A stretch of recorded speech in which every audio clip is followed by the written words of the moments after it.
আলহামদুলিল্লাহি রাব্বিল আলামিন ওয়া সাল্লাল্লাহু ওয়া সাল্লাম আলা নবিয়িনা মুহাম্মাদিন ওয়া আলা আলিহি ওয়া সাহবিহি আজমাইন ওয়া নুনাজ্জিলু মিনাল কুরআনি মা হুয়া শিফাউন ওয়া রাহমাতুল লিল মুমিনিন ওয়া লা ইয়াজিদুয যালিমিনা ইল্লা খাসারা। আল্লাহ সুবহানাহু ওয়া তাআলা বলছেন, আমি কোরআনের অংশ হিসেবে এমন কিছু অবতীর্ণ করি যা মুমিনদের জন্য শিফা অর্থাৎ তাদের অন্তরের রোগের উপশম এবং রাহমা দয়া। ওয়ালা ইয়াজিদু যালিমিনা ইল্লা খাসারা, কিন্তু সেটা জালেমদের ক্ষেত্রে কেবল তাদের ক্ষতি বৃদ্ধি করে থাকে। আমরা যেন সেই ঈমানদারদের অন্তর্ভুক্ত হতে পারি যারা আল কোরআনের বাণীর দ্বারা উপকৃত হয়, আল কোরআনের বাণীর দ্বারা তাদের আত্মশুদ্ধি অর্জিত হয়। আজকে আমাদের আলোচনা একটু দীর্ঘ। আমাদের কিছু আয়াতের গ্রামার এবং শব্দার্থ সম্পর্কে খুব ইন্টারেস্টিং আলোচনা আছে এবং সেটা একটু বেশি দীর্ঘ হয়ে যাবে। আপনারা ধৈর্য ধরে আমার সাথে থাকবেন। আজকে আমাদের আলোচনা সূরা আল বাকারার 8 থেকে 10 নম্বর আয়াতে। মূলত আমরা আজকে নিফাক সম্পর্কে আলোচনা করব, একটা নতুন কনসেপ্ট। নতুন বলতে আল কোরআনের অর্থ জানার ধারাবাহিকতায় আমরা যা যা দেখে আসলাম শুরু থেকে, সেই ধারাবাহিকতায় আজকে একটা নতুন জিনিসের পরিচয় আমরা জানব। 8 থেকে 10 নম্বর আয়াতের আলোকে নিফাক কি সেটা আমরা জানব। আপনারা অবশ্যই আমার টেলিগ্রাম চ্যানেলে যুক্ত হবেন। এখানে কিউআর কোড এবং লিঙ্ক দেওয়া আছে। এছাড়া আমার 2টা চ্যানেল, আমার যেটা মূল ইউটিউব চ্যানেল নাসির শাহরুখ, আরেকটা হচ্ছে 2 মিনিট কোরআন, যেখানে কোরআন তেলাওয়াত এবং তাজবিদের নিয়মকানুন এক্সপ্লেন করে আমরা একটু একটু করে কোরআন পড়ে থাকি। এই 2টা চ্যানেলেই আপনারা আমার সাথে যোগ দিবেন ইনশাআল্লাহ। গত দিন আমরা এই আয়াত দুটি দেখেছিলাম। খুব দ্রুত আমরা রিভিউ করে সামনে এগোবো। ইন্নাল্লাযীনা কাফারু সাওয়াউন আলাইহিম আনযারতাহুম আম লাম তুনযিরহুম লা ইউমিনুন। নিশ্চয়ই যারা কুফরিতে লিপ্ত তাদেরকে আপনার সতর্ক করা বা না করা সমান, তারা ঈমান আনবে না। অর্থাৎ এই আয়াতের ব্যাখ্যা আমরা বলেছিলাম যে এই আয়াতে আল্লাহ সুবহানাহু ওয়া তাআলা জানিয়ে দিচ্ছেন যে অবিশ্বাসীদের মধ্যে একটা অংশ থাকবে যাদেরকে সমস্ত নিদর্শন দেখানো সত্ত্বেও, যাবতীয় আয়াত দিয়ে তাদেরকে সতর্ক করা সত্ত্বেও তারা ঈমান আনবে না।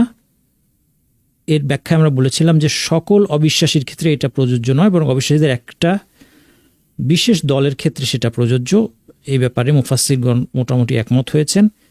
কেন তারা ঈমান আনবে না? খাতামাল্লাহু আলা কুলুবিহিম ওয়া আলা সামঈহিম, কেননা আল্লাহ সুবহানাহু ওয়া তাআলা তাদের অন্তর এবং শ্রবণকে সিলমোহর করে দিয়েছেন। ওয়া আলা আবসারিহিম গিশাওয়া, এবং তাদের দৃষ্টির উপর পর্দা রয়েছে।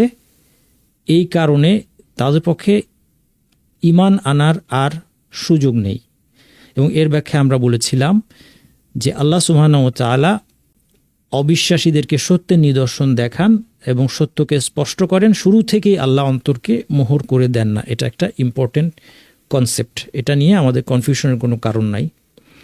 এ কথা মনে করার কোনো কারণ নাই যে আল্লাহ সুবহানাহু ওয়া তাআলা অন্যায়ভাবে, নাউযু বিল্লাহি মিন যালিক, আমরা এই কথা বলা থেকে আল্লাহ আশ্রয় চাই, যে আল্লাহ অন্যায়ভাবে কোনো কিছু কখনো করেন না। ওয়ালা ইয়াযলিমু রাব্বুকা আহাদা, আল্লাহ কারোর প্রতি জুলুম করেন না। কাজে শুরু থেকেই কারো নিদর্শনের দ্বারা উপকৃত হওয়ার শক্তি আল্লাহ ছিনিয়ে নেবেন এমনটি হবে না। যেমনটি ইবনে কাইয়িম রাহমাতুল্লাহির বক্তব্য থেকে আমরা গতদিন দেখেছি, তিনি সুন্দর করে ব্যাখ্যা করেছেন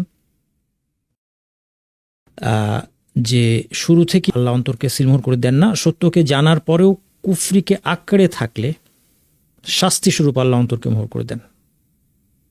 অর্থাৎ সত্যকে জানার পর, বোঝার পরেও যারা কুফরির উপর অটল থাকার সিদ্ধান্ত নিয়েছে, একসময় আল্লাহ তাদের অন্তরকে মোহর করে দেন। ফলে হেদায়েত গ্রহণের আর কোনো সুযোগ তাদের থাকে না। এই মোহর থাকা অবস্থায় হেদায়েতের পথ বন্ধ থাকে, ফলে দাওয়াত কার্যকর হয় না। এবং গুনাহের প্রভাবেও অন্তরে এক ধরনের প্রলেপ পড়ে, যা শাস্তিস্বরূপ হেদায়েতকে আংশিক বা পূর্ণরূপে বাধাগ্রস্ত করতে পারে। এই জন্য মুমিন হিসেবে আমাদের আলহামদুলিল্লাহ, আল্লাহ তাআলা আমাদেরকে ঈমানের নিয়ামত দান করেছেন, কিন্তু আমাদের নিশ্চিন্ত হওয়ার কোনো সুযোগ নেই। আমাদেরকে সবসময় আল্লাহর ইবাদতের উপর ভয় করতে হবে। এই জন্য গুনাহ হেদায়েতের পথে বাধা হতে পারে, এই ভয় আছে। 8 নম্বর আয়াত থেকে পরবর্তী আয়াতগুলো মুনাফিকদের সম্পর্কে। মজার বিষয় হচ্ছে আমরা এখন যে আয়াতগুলো পড়ব সেখানে কোনো নিফাকের উল্লেখ নাই বা মুনাফিক শব্দটা নাই। নিফাক বা মুনাফিক শব্দটা সেখানে আমরা পাবো না। কিন্তু ইমাম আত-তাবারী রহমতুল্লাহ আলাইহ, যিনি মুফাসসিরদের মধ্যে প্রাচীন একজন মুফাসসির, তিনি বলছেন কি? তিনি বলছেন যে মুফাসসিরগণের ঐক্যমত্য হয়েছে যে এই আয়াতগুলো মুনাফিকদের সম্পর্কে, যারা সহজ কথায় কুফরিকে গোপন রেখে মুখে ইসলামের ঘোষণা দেয়। এটা একদম সহজ একটা সংজ্ঞা দিলাম, এরপর এর বিস্তারিত আমরা দেখব ইনশাআল্লাহ। এবং এই আয়াতগুলো যে মুনাফিকদের সম্পর্কে, এই ব্যাপারে আমরা সবসময় যেটা বলে থাকি যে বিশুদ্ধ তাফসির কোনটা। বিশুদ্ধ তাফসির যদি আপনি বুঝতে চান, তাফসির নিয়ে সঠিক মতো উপনীত হতে চান অথবা মতভেদ নিরসন করতে চান, তাহলে আপনাকে যেই সমস্ত তাফসিরে ফিরে যেতে হবে সেটা হচ্ছে সালাফদের তাফসির, সাহাবি, তাবেঈ এবং আতবা উত তাবেঈন, যাদেরকে আমরা তাবে বলে থাকি, 3 জেনারেশন। এই 3 জেনারেশনের মুফাসসিরদের কাছে যেতে হবে। যেহেতু তাফসির আমার সাবজেক্ট, এই জন্য স্টুডেন্ট অফ নলেজদেরকে আমি তাফসির এর ব্যাপারে এই সালাফদের তাফসিরগুলোর সাথে পরিচিত হতে সবসময় উৎসাহ দিই। এবং বিশেষত আপনারা যারা দায়ী হিসেবে কাজ করবেন, আপনারা এই 10টা নাম নিজেরা মুখস্থ করার চেষ্টা করতে পারেন। এই 10 জন থেকে উল্লেখ আছে যে এই আয়াতগুলো মুনাফিকদের সম্পর্কে, এবং আয়াতগুলোর কনটেক্সট পড়লেও আমরা বুঝতে পারি, আয়াতগুলোর অর্থ দেখলেও আমরা বুঝতে পারি যে মুনাফিকদের সম্পর্কে এতে কোনো সন্দেহ নেই। এই নামগুলো আপনাদের সামনে নিয়ে আসলাম এই জন্য যে এই নামগুলো মুখস্থ করাটা আপনারা যারা তাফসির গভীরে যেতে চান তাদের কাজে লাগবে। এবং এখানে আমি 3 জেনারেশনের মুফাসসিরদেরকে কালার করে আলাদা করে দিয়েছি। ইবনে মাসউদ এবং ইবনে আব্বাস, তারা হচ্ছেন সাহাবী রাদিয়াল্লাহু আনহুমা। আবুল আলিয়া, মুজাহিদ, কাতাদা, ইসমাঈল আস-সুদ্দি এবং আর-রাবি' বিন আনাস, ওনারা হচ্ছেন তাবেঈ। এবং মুকাতিল বিন সুলাইমান, ইবন জুরাইজ, ইয়াহয়া বিন সাল্লাম, তারা হচ্ছেন আতবা উত তাবেঈন। এই 10টা নাম আজকে যদি মুখস্থ করেন এবং এরপরে আমার ধারণা মোটামুটি সব মিলিয়ে 30টা নাম যদি আপনি মুখস্থ রাখতে পারেন, তাহলে সিংহভাগ তাফসির যারা করেছেন সালাফদের মধ্যে, অর্থাৎ এই 3 জেনারেশনের মধ্যে, তাদের নামটা আপনাদের মুখস্থ হয়ে যাবে।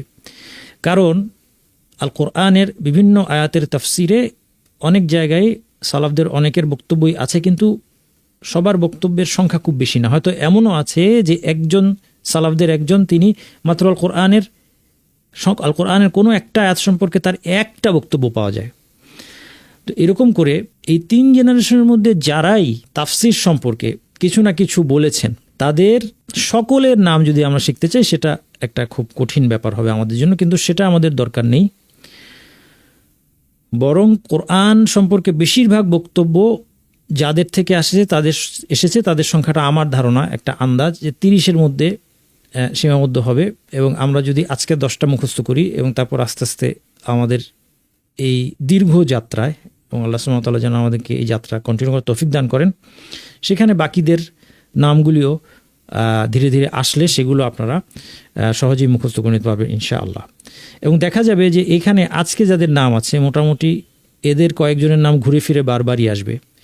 যেমন এদের মধ্যে সবচেয়ে বেশি তাফসির বর্ণিত আছে মুকাতিল বিন সুলাইমান থেকে। কারণ মুকাতিল বিন সুলাইমান যদিও তিনি 3rd জেনারেশনের, কিন্তু তার পুরো আল কোরআনের তাফসির, পুরো বই পাওয়া যায় এবং পুরো বইটা আমাদের কাছে এসে পৌঁছেছে। মানে আল কোরআনের সবগুলো আয়াত সম্পর্কে তার তাফসির আমাদের কাছে পৌঁছেছে। এই জন্য এই 3 জেনারেশনের যে আসারগুলো আমাদের কাছে এসেছে, তাদের থেকে যে বর্ণনাগুলো আমাদের কাছে এসেছে, তার মধ্যে মুকাতিল বিন সুলাইমানের সংখ্যা সবচেয়ে বেশি, তারপর ইবনে আব্বাস হচ্ছে 2 নম্বর, এবং তারপর হচ্ছে মুজাহিদ এবং কাতাদা, এবং বাকিরাও কেউ বেশি কেউ কম, বিভিন্ন তাদের বর্ণনা পাওয়া যায়। আবুল আলিয়া অনেক সিনিয়র, কিন্তু তার তাফসির সম্পর্কে তার বক্তব্য তুলনামূলকভাবে কম। এর তুলনায় মুজাহিদ এবং কাতাদা তাদের বক্তব্য অনেক বেশি, ইত্যাদি। যাই হোক, এই 10টা নাম আপনার মুখস্থ করে নেবেন ইনশাআল্লাহ। নিফাকের আলোচনায় আসার আগে আমরা একটু ঈমান এবং কুফরের আলোচনা হয়ে আসতে হবে, কেননা নিফাক হচ্ছে কুফরের একটা টাইপ। কুফরের সবচেয়ে নিকৃষ্ট টাইপ হচ্ছে নিফাক। এই জন্য আমাদেরকে কুফরের টাইপগুলো একটু দেখে আসতে হবে। প্রথমত, ঈমান শব্দের আবিধানিক অর্থ হচ্ছে বিশ্বাস বা স্বীকৃতি। শরীয়তে ঈমানের 2টি দিক রয়েছে। প্রথম দিকটি হলো আল্লাহ ও তার রাসূল প্রদত্ত যাবতীয় সংবাদকে দৃঢ় বিশ্বাস সহকারে প্রশান্ত চিত্তে মেনে নেয়া এবং এর সত্যতার স্বীকৃতি দেয়া। আল্লাহ এবং আল্লাহর রাসূল কর্তৃক প্রদত্ত বিষয়গুলো 2 ভাগে বিভক্ত। তার মধ্যে একটি ভাগ হচ্ছে সংবাদ। কোরআন এবং হাদিস খুললে আমরা দুটো জিনিস পাই, একটা হচ্ছে সংবাদ আর আরেকটা হচ্ছে বিধান। সংবাদের ক্ষেত্রে আমাদের করণীয় কি? একে বিশ্বাস করে প্রশান্ত চিত্তে একে মেনে নিতে হবে এবং এর সত্যতার স্বীকৃতি দিতে হবে। ইমানের দ্বিতীয় দিকটা বিধানের সাথে সংশ্লিষ্ট। সেটি কি? এটি হচ্ছে কোরআন হাদিসের বিধিনিষেধের অনুগত হওয়ার মাধ্যমে দিনের বাস্তবায়ন। এই দুইটা মিলেই কিন্তু ইমান। অর্থাৎ কোরআন এবং হাদিসের সংবাদগুলোর সাথে আমরা কি আচরণ করছি এবং কোরআন এবং হাদিসের বিধিনিষেধের সাথে আমরা কি আচরণ করছি, এই দুইটা মিলে আমাদের ইমান হবে। এই জন্য ইমান হচ্ছে বিশ্বাস, কথা এবং কাজের সমন্বয়। যে ইমান আনে তাকে মুমিন বলা হয়। ইমানের অনুপস্থিতির নাম হচ্ছে কুফর। কুফরিতে লিপ্ত ব্যক্তিকে কাফের বলা হয়। কাজে ইমান শুধুমাত্র অন্তরের বিশ্বাস নয়, যেমনটি অনেকে ধারণা করে থাকে। আজকে আমরা এই বিষয়টা বিস্তারিত দেখব ইনশাআল্লাহ। অনেকে প্রশ্ন করছেন বইটার নাম কি? আমরা প্রাচীন এবং বর্তমান সময়ের অনেকগুলো বিখ্যাত তাফসিরের আরবি বই থেকে এবং এর বাইরেও আরও অন্যান্য বই থেকে সাধ্যমতো বিশুদ্ধ তথ্য সংগ্রহ করে এর আলোকে এবং সালাফদের বক্তব্যের আলোকে আমরা তাফসির করছি। এই সব কিছু কোনো একটা বইয়ের মধ্যে আপনারা পাবেন না এবং এই সবগুলো বই অনুবাদও হয়নি আমার জানা মতে। সালাফদের তাফসিরগুলি আপনারা যদি আরবি পড়তে পারেন তাহলে একটা এনসাইক্লোপিডিয়ার মধ্যে খুব সহজে পেয়ে যাবেন মাউসুআতুত তাফসির আল মাসুর।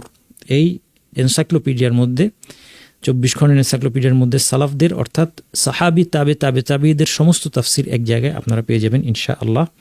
এছাড়া বিভিন্ন তাফসির গ্রন্থ থেকে আমরা এটা করছি। সুতরাং আপনারা যদি আমাদের সাথে এই যাত্রায় যোগ দেন, আমাদের গাড়িতে ওঠেন, তাহলে ইনশাআল্লাহ অনেক কিছু জানা এবং বোঝা হবে খুব সহজেই।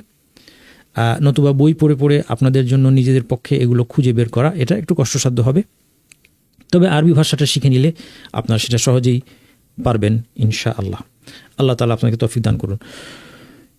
ইমানের জরুরি দুইটি মাসাইল মনে রাখতে হবে আমাদেরকে। ইমান বিশ্বাস, কথা এবং কাজ, এবং ইমানের হ্রাস বৃদ্ধি আছে। সামনে এই সংক্রান্ত আরও কিছু কথা আসবে।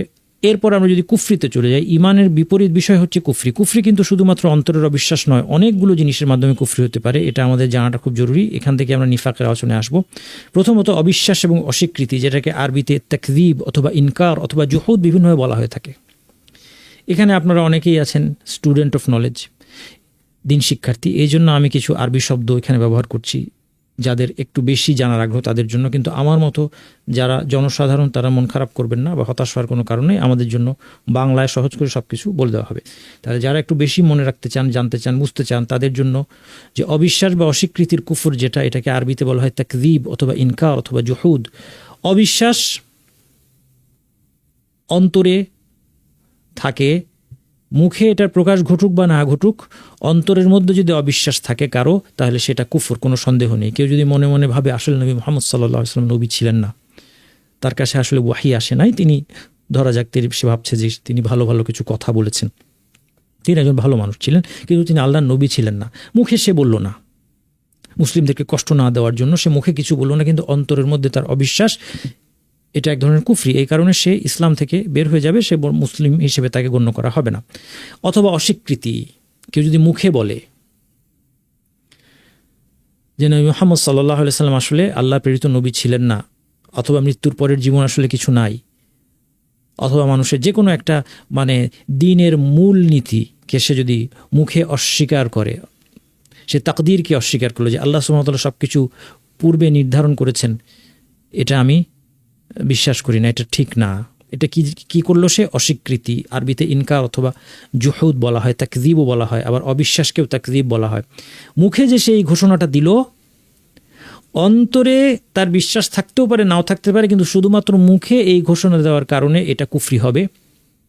কেউ যদি মুখে এই কথা বলে যে আমি ইসলাম মানি না, কেউ মুখে বললে আমি মুসলিম না, আমি মৃত্যুর পর জীবন বিশ্বাস করি না, নবী মুহাম্মদ সাল্লাল্লাহু আলাইহি ওয়াসাল্লাম আল্লাহর রাসূল ছিলেন এটা আমি বিশ্বাস করি না, অথবা সুপ্রতিষ্ঠিত কোনো একটা বিষয় সে মুখে ঘোষণা দিল যে আমি এটা স্বীকার করি না, অন্তরে যদিও বা তার বিশ্বাস থাকেও, তাহলেও সে আল্লাহর বিধানে অবিশ্বাসী বা কাফির হিসেবে গণ্য হবে, তার এই কাজটাও কুফরি হবে। শুধুমাত্র একটা ব্যতিক্রম আছে এখানে। বলেন তো সে ব্যতিক্রমটা কি?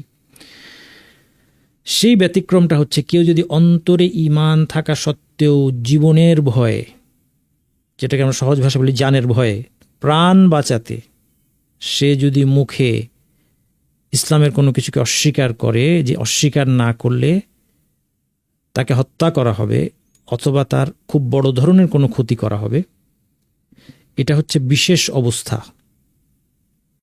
এই অবস্থায় সে তার জীবন বাঁচাতে গিয়ে অথবা তার পরিবারের কারো জীবন বাঁচাতে গিয়ে বা বড় ধরনের কোনো ক্ষতি অ্যাভয়েড করতে গিয়ে সে যদি বাধ্য হয়ে অন্তরে ঈমান থাকা সত্ত্বেও মুখে বলে, তার মানে সেক্ষেত্রে একমাত্র ব্যতিক্রম আছে। ইল্লা মান উকরিহা ওয়া কলবুহু মুতমাইন্নুম বিল ঈমান। আল কোরআনে এবং হাদিসের মাধ্যমে এই সুযোগটা আমাদেরকে দেয়া হয়েছে। তবে শর্ত কি? শর্ত হচ্ছে যে আসলে থ্রেটটা রিয়েল হতে হবে। কোনো মানে এমনি বেশি বেশি ভয় পেয়ে অনেকে দেখা যায় নিজের পরিচয় গোপন করে বসে, না না আমি মুসলিম না, অথবা এমনভাবে চালচলন তার যে না কোনোভাবেই যেন কেউ বুঝতে না পারে সে মুসলিম, হ্যাঁ সেটা না, অথবা হীনমন্যতায় ভোগে সেটা না, কিন্তু সত্যিই তাকে কেউ হত্যা করে ফেলবে জানামাত্র যে সে মুসলিম। এই অবস্থায় সে পরিচয় দিল যে না আমি তো মুসলিম না, কিন্তু অন্তরে ঈমান আছে, এই একটা ক্ষেত্রে শুধু জায়েজ, এছাড়া এটা বৈধ না। যাই হোক, মোট কথা মনে রাখবেন, অন্তরে অবিশ্বাস থাকুক অথবা মুখে অস্বীকৃতি আসুক, দুইটাই কুফরি। এবং একটা থাকলে আরেকটা থাকতে এমন কোনো কথা নাই, দুইটাই একসাথে থাকতে পারে। কেউ অন্তরেও অবিশ্বাস করে, সেটা মুখেও ঘোষণা দিচ্ছে, তার অবস্থাটা খুব স্পষ্ট। অথবা কেউ মুখে ঘোষণা দিচ্ছে কিন্তু অন্তরে মনে মনে সে জানে, যেমন নাস্তিকরা। কারণ আল্লাহ সুবহানাহু ওয়া তাআলার অস্তিত্বের নিদর্শনগুলো এত স্পষ্ট যে প্রকৃতপক্ষে নাস্তিক কেউ নাই। প্রকৃতপক্ষে আল্লাহ সুবহানাহু ওয়া তাআলার অস্তিত্ব নাই একথা বিশ্বাস করে এমন কেউ নাই, কিন্তু মুখে দাবি করে, হয়তো আল্লাহর প্রতি কোনো অভিমান অথবা শরীয়তের ব্যাপারে, কোনো ধর্মের ব্যাপারে তার কোনো ধর্মকে সে অপছন্দ করছে। এই সমস্ত কারণে সে মুখে বলছে যে আমি আল্লাহকে বিশ্বাস করি না, আল্লাহ নাই, আমি মনে করি আল্লাহ নাই, আল্লাহ যদি থাকতেন তাহলে এই হতো সেই হতো। আসলে সে মনে মনে জানে। ওয়াজাহাদু বিহা ওয়াস্তায়কানাতহা আনফুসুহুম যুলমান ওয়া উলুওয়া, যেমনটি ফিরআউন এবং তার দলবল সম্পর্কে আল্লাহ সুবহানাহু ওয়া তাআলা বলেছেন যে তারা সত্যকে অস্বীকার করেছে কিন্তু তাদের অন্তরে ইয়াকিন ছিল। তাহলে অনেক সময় মানুষ মুখে অস্বীকার করে কিন্তু অন্তরে সে নিশ্চিত জানে যে সে সত্য নবী। কুরাইশ নেতৃবৃন্দ, বড় বড় নেতৃবৃন্দ যারা নবী মুহাম্মদ সাল্লাল্লাহু আলাইহি ওয়াসাল্লাম বিরোধিতা করতে করতে শেষ পর্যন্ত কুফরির উপর মৃত্যুবরণ করেছে, তারা জানতো যে তিনি সত্য নবী, তিনি সত্যবাদী। বিভিন্ন সময় তারা স্বীকারও করেছে, কিন্তু তারা তাকে মানতে রাজি হয়নি। যাই হোক, তাহলে মুখে স্বীকার যদি অস্বীকার করে, অন্তরে অবিশ্বাস থাকুক বা না থাকুক যেটাই হোক, সেটা কুফরি হবে। যদি অন্তরে অবিশ্বাস থাকে, মুখে কিছু বলুক না বলুক, সেটাও কুফরি হবে। আর দুইটা হলে তো কুফরি হবেই। 2 নম্বর হচ্ছে সংশয়ের কুফরি। সংশয় এক প্রকার কুফরি। কেউ যদি বলে যে মৃত্যুর পর জীবন থাকতেও পারে, নাও থাকতে পারে, 50-50, নবী মুহাম্মদ সাল্লাল্লাহু আলাইহি ওয়াসাল্লাম সত্য নবী হতেও পারে, না হতে পারে, নবী হতেও পারে, না হতে, এই সবগুলো কি হবে? এই সবগুলো কুফরি হবে। 3 নম্বর যেটা, তাহলে সন্দেহ, মনে রাখবেন সন্দেহ কিন্তু কুফরি, সন্দেহ থেকে সাবধান। 3 নম্বর হচ্ছে বিমুখতা আর কুফর। বিমুখতা খুব মারাত্মক জিনিস। আল এরাদ, এটা সমাজে প্রচুর পরিমাণে দেখা যায় এবং সাধারণত এই জিনিসটা, এরাদ জিনিসটা যাদের মধ্যে দেখা যায়, অর্থাৎ যারা দিন থেকে মুখ ফিরিয়ে রেখেছে, তারা দিনকে জানতে অথবা মানতে মোটেও আগ্রহী নয়, এই ধরনের মানুষকে সাধারণত মানুষ ভালো মানুষ হিসেবে চিহ্নিত করে থাকে। আমার সময় বলে থাকে যে একটা ভালো মানুষ, কারোর সাথে নেই, পাচে নাই, কিন্তু সে বলে আমাকে ধর্মের কথা বলো না, আমি একজন সৎ মানুষ, আমি কারোর প্রতি কোনো অন্যায় করি না, সব ধর্মই ভালো, আমার ধর্মের ব্যাপারে আমার ব্যক্তিগত চিন্তাভাবনা আছে, আমাকে ধর্ম নিয়ে ঘাটাতে এসো না। এটা এক ধরনের কুফর। সংশয়কে আরবিতে বলে শাক, শাক লেখা আছে ব্র্যাকেটে। তাহলে এই আমরা বিমুখতার কথা, এরাদের কথা বলছিলাম। এরাদ এক ধরনের কুফর। দিন জানতে চায় না, দিন পালন করতে মোটেই আগ্রহী নয়, মোটেও দিন পালন করে না। একটা জিনিস মনে রাখবেন, কেউ এমন হতে পারে যে আংশিক দিন পালন করে না, সালাত আদায় করে কিন্তু জাকাত দেয় না, তাহলে সে আংশিক বিমুখ। এটা কুফরির পর্যায়ে যায় নাই। যদি সে স্বীকার করে জাকাত দেওয়া উচিত, কিন্তু সে সম্পদের লোভে জাকাত দিচ্ছে না,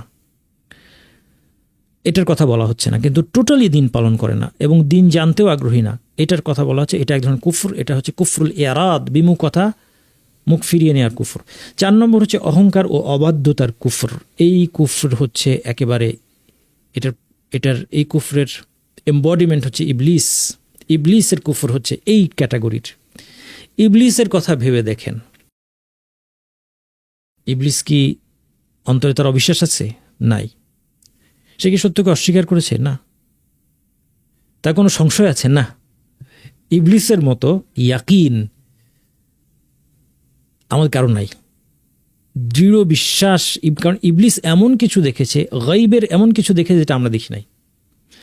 সুতরাং ইবলিসের মনে বিন্দু মাত্র সন্দেহ নাই, কিন্তু মজার বিষয় হচ্ছে সে আমাদের মনের মধ্যে সন্দেহের জন্ম দেয়। অদ্ভুত ব্যাপার। ইন্না শায়তানা লাকুম আদুউন ফাত্তাখিযুহু আদুওয়া। শয়তান তোমাদের শত্রু, তাকে শত্রু হিসেবে গ্রহণ করো। সে নিজে দৃঢ় বিশ্বাসী হওয়া সত্ত্বেও সে আমাদের অন্তরের মধ্যে সংশয়ের জন্ম দেয়। তাহলে তার কুফরিটা কি ধরনের? আবা ওয়াস্তাকবারা ওয়া কানা মিনাল কাফিরিন। আল্লাহ সুবহানাহু ওয়া তাআলা বলে দিয়েছেন আবা ওয়াস্তাকবারা। সে আদেশ পালন করতে অস্বীকার করলো, মানে আদেশ পালন থেকে বিরত থাকলো। সে বশ্যতা স্বীকার করলো না, সে অহংকার বশত অবাধ্য হলো।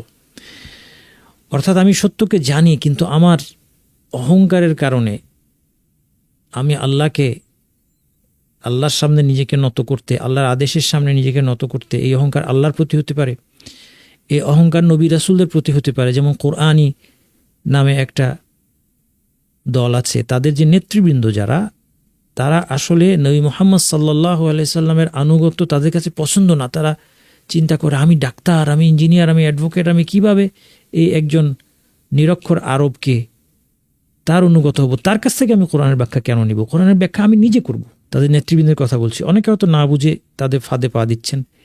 উস্তাদ আপনি কোরআনীদের কথা এত বলেন কেন? ওরা আপনার কি ক্ষতি করেছে? আমার কোনো ক্ষতি করে নাই। কিন্তু কোরআনীদের বর্তমান সমাজে তাদের প্রভাব অনেক বেশি, তাদের থেকে সাবধান থাকতে হবে। এই জন্য বারবার বলি, কেউ যদি বলে আমি কোরআন মানে হাদিস মানে না, সে আসলে কোরআনকেই অস্বীকারী। এটা আমি সম্পূর্ণ একটা লম্বা ভিডিওতে এক্সপ্লেন করেছি এবং বারবার আপনাদেরকে এটা আমি দেখতে বলি, যেন এই বিষয়ে আমাদেরকে কেউ বিভ্রান্ত করতে না পারে। তাহলে এটা হচ্ছে ইবলিসের কুফর। এটা ছিল অহংকার বশত আল্লাহর বশ্যতা স্বীকার করতে অস্বীকার করা, আল্লাহর বাধ্য না হওয়া, অবাধ্য হয়ে যাওয়া। অর্থাৎ একটা অবাধ্যতা আছে হচ্ছে প্রবৃত্তির তাড়নায়। কেউ প্রবৃত্তির তাড়নায় আল্লাহর আদেশ অমান্য করলো, অথবা মদ্যপান করলো, অথবা ব্যভিচার করলো, সম্পদের লোভে সুদ খেলো, এটার কথা বলা হচ্ছে না। কিন্তু কারো যদি অহংকার লাগে, তার আত্মসম্মান বোধে লাগে আল্লাহর আদেশ পালন করতে গিয়ে, এবং সেই কারণে আল্লাহর আদেশ পালন থেকে সে বিরত থাকে, তাহলে এটা এক ধরনের কুফরি। দুইটার মধ্যে পার্থক্য বুঝতে হবে। 5 নম্বর হচ্ছে কটূক্তি এবং বিদ্রূপের কুফর। ওটা অনেকেই জানে না। অনেকে দিন সম্পর্কে বা দিনের সুপ্রতিষ্ঠিত কোনো বিষয়কে নিয়ে বিদ্রূপ করে থাকে অথবা কটূক্তি করে থাকে। কেউ যদি আল্লাহর রাসূল সাল্লাল্লাহু আলাইহি ওয়াসাল্লাম অথবা দিনের সুপ্রতিষ্ঠিত কোনো বিষয় যেমন হিজাব ইত্যাদি, এগুলো নিয়ে বিদ্রূপ করে, ব্যঙ্গ বিদ্রূপ করে, অথবা গালি দেয় আল্লাহকে, আল্লাহর রাসূলকে, অথবা কার্টুন আঁকে ইত্যাদি, এইসব কিছু কুফর। এটা হচ্ছে সব। কটূক্তি হচ্ছে সব, ওয়াল ইস্তিহজা, বিদ্রূপ হচ্ছে ইস্তিহজা, এগুলি কুফরি কাজ। এরপরে হচ্ছে ঘৃণার কুফর। কেউ যদি দিনের কোনো বিষয়কে, কোনো বিধানকে, আল্লাহকে অথবা আল্লাহর রাসূলকে অথবা দিনের কোনো বিধানকে ঘৃণা করে, তাহলে সেটা এক ধরনের কুফর। এখানে দুটো জিনিস পার্থক্য করতে হবে। একটা হচ্ছে যে দিনের আদেশ পালন করার ফলে যে কষ্ট হচ্ছে, সেটাতে কষ্ট লাগা, এটার কথা বলা হচ্ছে না। যেমন এটা ঘৃণা না। যেমন শীতের সকালে গরম লেপের ভিতর থেকে উঠে ঠান্ডা পানি দিয়ে উজু করে মসজিদে যাওয়া নিঃসন্দেহে আমাদের জন্য কষ্টকর, কিন্তু আমরা এই কাজটাকে ঘৃণা করি না, আমরা এটা পছন্দ করি, কারণ এটা আল্লাহর ইবাদত এবং আল্লাহ আমাদেরকে আদেশ দিয়েছেন। এর মধ্যে আমাদের জন্য কল্যাণ আছে, কিন্তু আমার কষ্ট হচ্ছে, এটা ন্যাচারাল কষ্ট। এই কষ্ট হওয়ার কারণে অন্তরের মধ্যে এই কাজটার প্রতি আমার উৎসাহের ঘাটতি থাকতে পারে, তাহলে সেটা সমস্যা না, সেটা কুফর না। সেটার সাথে আমি স্ট্রাগল করছি, সেখানে এই স্ট্রাগল করার কারণে আমার সওয়াব হচ্ছে। কিন্তু যদি আমি বিধানটাকে ঘৃণা করতে শুরু করি, যে এটা বিধানটাকে আমি ঘৃণা করতে শুরু করলাম, তখন এটা কুফরি হয়ে যাবে, সাবধান থাকতে হবে। এবং সর্বশেষ যেটা আমরা দেখব সেটা হচ্ছে নিফাক। এটা হচ্ছে সবচেয়ে নিকৃষ্ট ধরনের কুফরি, যখন এই উপরের যে জিনিসগুলো বলা হলো সেইগুলি একজনের মধ্যে আছে, কিন্তু সে মুখে দাবি করছে আমি মুসলিম, সে বলে আমি মুসলিম, কিন্তু সে মনে মনে জানে যে সে আসলে ইসলামকে বিশ্বাস করে না, অথবা ইসলামের প্রতি তার সংশয় আছে, হ্যাঁ, অথবা সে বিদ্রুপ করে, এগুলো করে। এক সময় বিদ্রুপ করে, আরেক সময় দাবি করে যে না আমি তো মুসলিম, আমি তো একটু মজা করছিলাম। এইগুলো হচ্ছে নিফাক, অর্থাৎ মুখে ইসলামের ঘোষণা দেওয়া কিন্তু অন্তরে মুখে দাবি করা যে আমি আল্লাহ এবং আখিরাতে ঈমান এনেছি, আমি নবী মুহাম্মদ সাল্লাল্লাহু আলাইহি ওয়াসাল্লামের প্রতি ঈমান এনেছি, কিন্তু মনে মনে সে ইসলামের বিরোধী, ইসলামের শত্রু। এটা হচ্ছে নিফাক। নিফাক সম্পর্কে কেন জানা জরুরি? কারণ মুনাফিক এমন একজন ব্যক্তি যাকে তার অন্তরের কুফরটাকে সে গোপন রেখেছে, ফলে আপনি তাকে স্পষ্টত বলতে পারছেন না যে সে অবিশ্বাসী, তাকে অবিশ্বাসী চিহ্নিত করতে পারছেন না, কিন্তু তার বৈশিষ্ট্য দেখে তার ব্যাপারে সতর্ক হতে হবে, কারণ এই লোকটা ইসলামের জন্য এবং মুসলিমদের জন্য ক্ষতিকর। এই জন্য আল্লাহ সুবহানাহু ওয়া তাআলা মুনাফিকদের বিভিন্ন লক্ষণ বর্ণনা করেছেন। কারণ কোন লোকটা মুনাফিক আপনার পক্ষে নিশ্চিত হওয়া সম্ভব নয়, সে তো দাবি করে আমি মুসলিম, কিন্তু আপনি সাবধান হতে পারবেন। মুসলিমরা তার লক্ষণগুলো দেখে, যেগুলো কোরআন হাদিসের মধ্যে বলা আছে, সেগুলো দেখে তারা মুনাফিকের ব্যাপারে কি হবে? সতর্ক হবে। আরেকটা গুরুত্বপূর্ণ কারণ হচ্ছে আমাদের মধ্যে যেন নিফাকের কোনো বৈশিষ্ট্য অথবা মুনাফিকদের কোনো বৈশিষ্ট্য চলে না আসে। নিফাক দুই প্রকার, বড় নিফাক বা আকীদার নিফাক, ছোট নিফাক বা আমলের নিফাক। ইবনুল কাইয়িম বলেন নিফাক বড় এবং ছোট। বড় নিফাককে আকীদার নিফাকও বলা হয়, ছোট নিফাককে আমলের নিফাকও বলা হয়। হ্যাঁ, এখানে যে আগের পৃষ্ঠায় যেটা আমরা দেখলাম, এখানে বড় নিফাক বা আকীদার নিফাক, ছোট নিফাক বা আমলের নিফাক। বড় নিফাক হচ্ছে এমন যা জাহান্নামের সর্বনিম্ন স্তরে চিরস্থায়ী অবস্থানকে অবধারিত করে। কারণ আমরা বলেছি যে নিফাক হচ্ছে কুফরের সবচেয়ে খারাপ ক্যাটাগরি। তাহলে বড় নিফাক বা আকীদার নিফাক কোনটা? যা জাহান্নামের সর্বনিম্ন স্তরে চিরস্থায়ী অবস্থানকে অবধারিত করে। আর তা হলো কোনো ব্যক্তি যদি মুসলিমদের কাছে আল্লাহ, তার ফেরেশতা অথবা কিতাব অথবা রাসূল অথবা আখিরাতের প্রতি ঈমানকে প্রকাশ করে, কিন্তু অন্তরে সে এসব কিছু থেকে সম্পূর্ণ মুক্ত এবং এগুলোকে অস্বীকার করে, অর্থাৎ অন্তরে তার ঈমান নাই, এগুলোকে সে অস্বীকার করে। ইবনে রাজাব সিমিলার সংজ্ঞা দিয়েছেন, তিনি এর সাথে একটু অ্যাড করেছেন যে এই বড় বা আকীদার নিফাকটাই হচ্ছে সেই নিফাক যা রাসূলুল্লাহ সাল্লাল্লাহু আলাইহি ওয়াসাল্লামের যুগে ছিল এবং যার অধিকারীদেরকে নিন্দা করে তাদেরকে কাফির ঘোষণা করে কোরআন অবতীর্ণ হয়েছে এবং কোরআন জানিয়েছে তারা জাহান্নামের সর্বনিম্ন স্তরে থাকবে। আলেমগণ বলেছেন আকীদার নিফাক 6টা জিনিসের মাধ্যমে হয়। 1 নম্বর হচ্ছে রাসূলকে অবিশ্বাস করা অথবা তার আনিত কোনো কিছুকে অবিশ্বাস করা।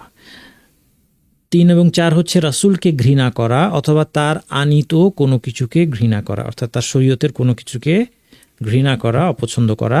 5 এবং 6 হচ্ছে রাসূলের দিন পরাজিত হলে আনন্দিত হওয়া, রাসূলের দিন বিজয়ী হলে সেটা অপছন্দ করা। ইসলামের পরাজয় দেখলে, ইসলামের অসম্মান দেখলে খুশি হয়, কিন্তু যদি ইসলাম বিজয়ী হয়, মুসলিমরা বিজয়ী হয়, সেটাকে সে অপছন্দ করে। এই নিফাকের কথাই এই আয়াতে বলা হয়েছে, ওয়ামিনান নাসি মান ইয়াকুলু আমান্না বিল্লাহি ওয়া বিল ইয়াউমিল আখির ওয়া মা হুম বিমুমিনিন। মানুষের মধ্যে কেউ কেউ আছে, মিনান নাস মানুষের মধ্যে কেউ কেউ আছে যে বলে, ইয়াকুল সে বলে, আমান্না বিল্লাহ আমরা আল্লাহর প্রতি ঈমান এনেছি, ওয়া বিল ইয়াউমিল আখির এবং শেষ দিবসের প্রতি ঈমান এনেছি, ওয়া মা হুম বিমুমিনিন তারা আদৌ মুমিন নয়। এদের সম্পর্কে আল্লাহ তাআলা বলেছেন, ইন্নাল মুনাফিকিনা ফিদ দারকিল আসফালি মিনান নার, নিশ্চয়ই মুনাফিকরা জাহান্নামের সর্বনিম্ন স্তরে থাকবে। এটা কোন মুনাফিক? আকীদাগত নিফাক নাকি আমলের নিফাক? আকীদার নিফাক। যাদের মধ্যে আকীদার নিফাক আছে, অর্থাৎ অন্তরে অবিশ্বাস আছে, মোটেও ঈমান নাই, বাইরে দিয়ে ঘোষণা দিচ্ছে আমি মুসলিম, তারা জাহান্নামে অনন্তকাল থাকবে। এটা এই সম্পর্কে আরেকটি আয়াত। মুনাফিক, এখানে এই প্যাসেজে যে কথাটা বলা হচ্ছে সেটা যদি মুনাফিক যদি তার অন্তরে যে কুফরি বিদ্যমান আছে এটাকে প্রকাশ না করে, সে বাহ্যিকভাবে মুসলিম হিসেবে গণ্য হয়। এবং তার সাথে মুসলিমদের সাথে আচরণ করা হয়, সে মুসলিম সমাজে বসবাস করে, মুসলিমদের সাথে তার বিয়ে শাদী হয়, সে মারা গেলে মুসলিম তার জানাজা পড়ে, তাকে দাফন করে, কারণ তার অন্তর চিরে দেখা সম্ভব না এবং এই আদেশ আমাদেরকে আল্লাহ তাআলা দেননি। কিন্তু এই বাহ্যিক ঈমানের ঘোষণা অন্তরে ঈমান থাকাকে অবধারিত করে না, মানে মুখে সে ঘোষণা দিচ্ছে মানেই তার অন্তরে ঈমান আসলেই আছে এটা নিশ্চিত করে বলা যায় না। কিন্তু তার সাথে আমরা কেমন আচরণ করব? যে কেউ বাহ্যিকভাবে ইসলামকে প্রকাশ করে এবং তার কুফরিকে সে গোপন রাখে, তার সাথে আমরা মুসলিমের মতো আচরণ করব। এবার আসেন ছোট নিফাক বা আমলের নিফাক। এটার ব্যাপারে আমাদেরকে একটু বেশি সতর্ক হতে হবে, কারণ সাধারণত আমরা মুসলিমরা আমরা বড় নিফাক আমাদের মধ্যে হয়তো নাই, কিন্তু ছোট নিফাক বা আমলের নিফাক আছে, যেটা প্রকারান্তরে বড় নিফাকের দিকে চলে যেতে পারে। আর সেটা কি জিনিস? সেটা হচ্ছে অন্তর আর বাহ্যিক অবস্থার মধ্যে অমিল। এটা হচ্ছে এই নিফাকের মূল কথা। অর্থাৎ তার অন্তরে ঈমানের মূল অবশিষ্ট আছে, তার ঈমানের মূল তার অন্তরের মধ্যে আছে, কিন্তু আমল করার ক্ষেত্রে সে যে দাবি করছে যে আমি একজন মুসলিম, আমি আল্লাহর আদেশ নিষেধ মেনে চলি, সেই দাবির প্রতিফলন তার কাজে কর্মে পুরোপুরি ঘটছে না, কিন্তু অন্তরে তার ঈমানের মূলটা আছে। অর্থাৎ সে এক ধরনের পাপাচারী। এর কারণে সে তার ঈমান বা ইসলাম নাকচ হয় না, সে ইসলামের থেকে বের হয়ে যায় না, খারিজ হয়ে যায় না, কিন্তু সে অন্যান্য গুনাহগারের মতো শাস্তির উপযুক্ত। আবার সে জাহান্নামে চিরস্থায়ী হবে না এবং সুপারিশকারীদের সুপারিশের কারণে সে জাহান্নাম থেকে তার বের হওয়ার সম্ভাবনা রয়েছে। এই ধরনের নিফাক বড় নিফাকের দিকে যাওয়ার প্রথম ধাপ এবং পথ। যদি কেউ এ পথে চলতে থাকে, এটাই তার অভ্যাসে পরিণত হয়। যদি এই পথে চলতে থাকে, এটাই তার অভ্যাস হয়ে যায়, তখন হয়তো সে বড় নিফাকের মধ্যে চলে যাবে। এর উদাহরণ কি? মিথ্যা বলা, ওয়াদা ভঙ্গ করা, আমানতে খেয়ানত করা, কুতর্ক করা, চুক্তি অঙ্গীকার ভঙ্গ করা, এছাড়া এমন রিয়া যে আমলের মূলের ক্ষেত্রে নয়। অর্থাৎ মূল আমলটা আল্লাহর জন্য, মানে শুধু লোক দেখানোর জন্য নামাজ পড়ে এমন না। শুধু লোক দেখানোর জন্যই নামাজ পড়ে হইলে তো সে বড় মুনাফিক। কিন্তু আল্লাহর জন্যই পড়ে, কিন্তু নামাজ পড়তে গিয়ে তখন লোক দেখানোর নিয়ত চলে আসে। কেউ দেখছে, সুন্দর করে নামাজ পড়তে শুরু করে দিল। কেউ দেখছে, 1 টাকা বেশি দিয়ে দিল, 5 টাকা 10 টাকা বেশি দান করে দিল। এই ধরনের রিয়া, এটাও ছোট নিফাক। এই নিফাক সম্পর্কে রাসূল সাল্লাল্লাহু আলাইহি ওয়াসাল্লাম বলেছেন, আরবাউন মান কুন্না ফীহি কানা মুনাফিকান খালিসান। 4টা বৈশিষ্ট্য যার মধ্যে থাকবে সে খাঁটি মুনাফিক। মান কানাত ফীহি খাসলাতুন মিনহুন্না, কিন্তু কোনো একটা বৈশিষ্ট্য যদি থাকে, কানাত ফীহি খাসলাতুন মিনান নিফাকি হাত্তা ইয়াদাহা, তার মধ্যে নিফাকের বৈশিষ্ট্য আছে যতক্ষণ না সে তা পরিত্যাগ করে। তুমিনা খান, আমানত দিলেই খেয়ানত করে। দেখেন তো আমাদের সাথে মিলে নাকি? আমাদের সমাজটাকে একটু দেখেন, আমার খুব দুঃখ লাগে। রাসূলুল্লাহ সাল্লাল্লাহু আলাইহি ওয়াসাল্লামের হাদিসগুলো আমাদের সাথে কীভাবে মিলে যায়। আপনি দেখেন না যে এই সমাজের মধ্যে যার কাছে আমানত দিলে সে খেয়ানত করবে না, এই মানুষটা খুঁজে পাওয়া অত্যন্ত দুর্লভ। ওয়া ইযা হাদ্দাসা কাযাব, যখন কথা বলে মিথ্যা বলে। ছোটবেলা থেকেই আমরা আমাদের বাচ্চাদেরকে কি শিখাই? মিথ্যা বলা শিখাই। এবং ছোটবেলা থেকে আমাদের বাচ্চারা এটাই বুঝতে পারে যে মিথ্যা বলার মধ্যে একটা ক্রেডিট আছে। তারা ক্রেডিট নেয় যে আমি মিথ্যা বলে আমি একটা কিছু অর্জন করতে পেরেছি, এটা গর্বের সাথে বলা শিখে। ওয়া ইযা আহাদা গাদার, চুক্তি করলে গাদ্দারি করে। ওয়া ইযা খাসামা ফাজার, আর যখনই তর্ক বিতর্ক করে সত্য থেকে সরে যায়। আজব ব্যাপার। আপনি দেখেন, যে কোনো একটা মানুষের সাথে আপনি তর্কে নামবেন, আপনি দেখবেন যে সে অপযুক্তি দিচ্ছে, কুতর্ক করছে, এমন কিছু সে যুক্তি দিচ্ছে যেটা কোনো যুক্তিই না, কিন্তু সেটা তাকে বোঝানো যাবে না। সে গায়ের জোরে তার ভুল যুক্তিটা সে দিতে থাকবে। এটাই বেশিরভাগ মানুষের অবস্থা। অন্য হাদিসে এখানে আয়াত মুনাফিক সালাস 3টার কথা আসছে, সিমিলার। তাহলে এগুলো মুনাফিকের বৈশিষ্ট্য। এগুলো হচ্ছে যার মধ্যে আছে, সেটা হচ্ছে ছোট নিফাক, আমলের নিফাক। এর কোনোটি যার মধ্যে পাওয়া যাবে, তার মধ্যে মুনাফিকের বৈশিষ্ট্য থাকায় নিন্দার যোগ্য। সে নিন্দার যোগ্য, কিন্তু জাহান্নামের সর্বনিম্ন স্তরে অবস্থানকারী মুনাফিক সে নয়। তার অন্তর ইমানের মূল থাকলে সে আকীদার ইমান থেকে রেহাই পেয়েছে। তবে মুনাফিকের চরিত্র ধারণ করায় তার ব্যাপারে ভয় আছে, যেগুলো বাড়তে থাকলে সে হয়তো একদিন আকীদার নিফাকে চলে যাবে। এই জন্য মিথ্যা বলা, ওয়াদা ভঙ্গ করা, আমানতে খেয়ানত করা, যেটা আমরা অহরহ করে থাকি। আপনি দেখেন, শুধু সম্পদের আমানত না, কাজের আমানত দেখেন। আমানত তো অনেক ধরনের। একজন যখন কোনো একটা কোম্পানিতে কাজ করছে বা কোনো একটা অফিসে বা কারো আন্ডারে কাজ করছে, কোনো একটা দায়িত্ব তাকে দেওয়া হচ্ছে, তার জন্য আমানত। আলিমগণ আমাদের এইসব বিষয়ে এত সতর্ক ছিলেন। আপনাকে একটা ঘটনা বলি। সাম্প্রতিক সময় আলিম শেখ মোহাম্মদ বিন সালেহ আল উসাইমিন রহমতুল্লাহ আলাইহি, শেখ সৌদির বড় আলিম ছিলেন, তার সম্পর্কে বলা হয় তিনি যখন বিশ্ববিদ্যালয়ের দায়িত্ব পেলেন, তার যদি বাসায় ফোন করতে হতো, তিনি রাস্তায় গিয়ে পয়সা দিয়ে ফোন বক্স থেকে ফোন করতেন। ইউনিভার্সিটির ফোন দিয়ে বাসায় ফোন করতেন না, কারণ তাকে এই ফোনটা, তার কথা হচ্ছে আমাকে এই ফোনটা দেওয়া হচ্ছে অফিসিয়াল দায়িত্ব পালন করার জন্য, আমার বাসায় ফোন করার জন্য দেওয়া হয়নি। আমরা হলে পারলে অফিসের ফোনের লাইন নিয়ে বাসায় কানেকশন দিয়ে দিব, তাই না? সাহাবীরা নিফাকের ভয় করতেন। এই হাদিসের মধ্যে হানজালা রাদিয়াল্লাহু আনহু একজন সাহাবী, তিনি বলছেন যে আবু বকর রাদিয়াল্লাহু আনহুর সাথে আমার দেখা হলো। আমি বললাম না ফাকা হানজালা।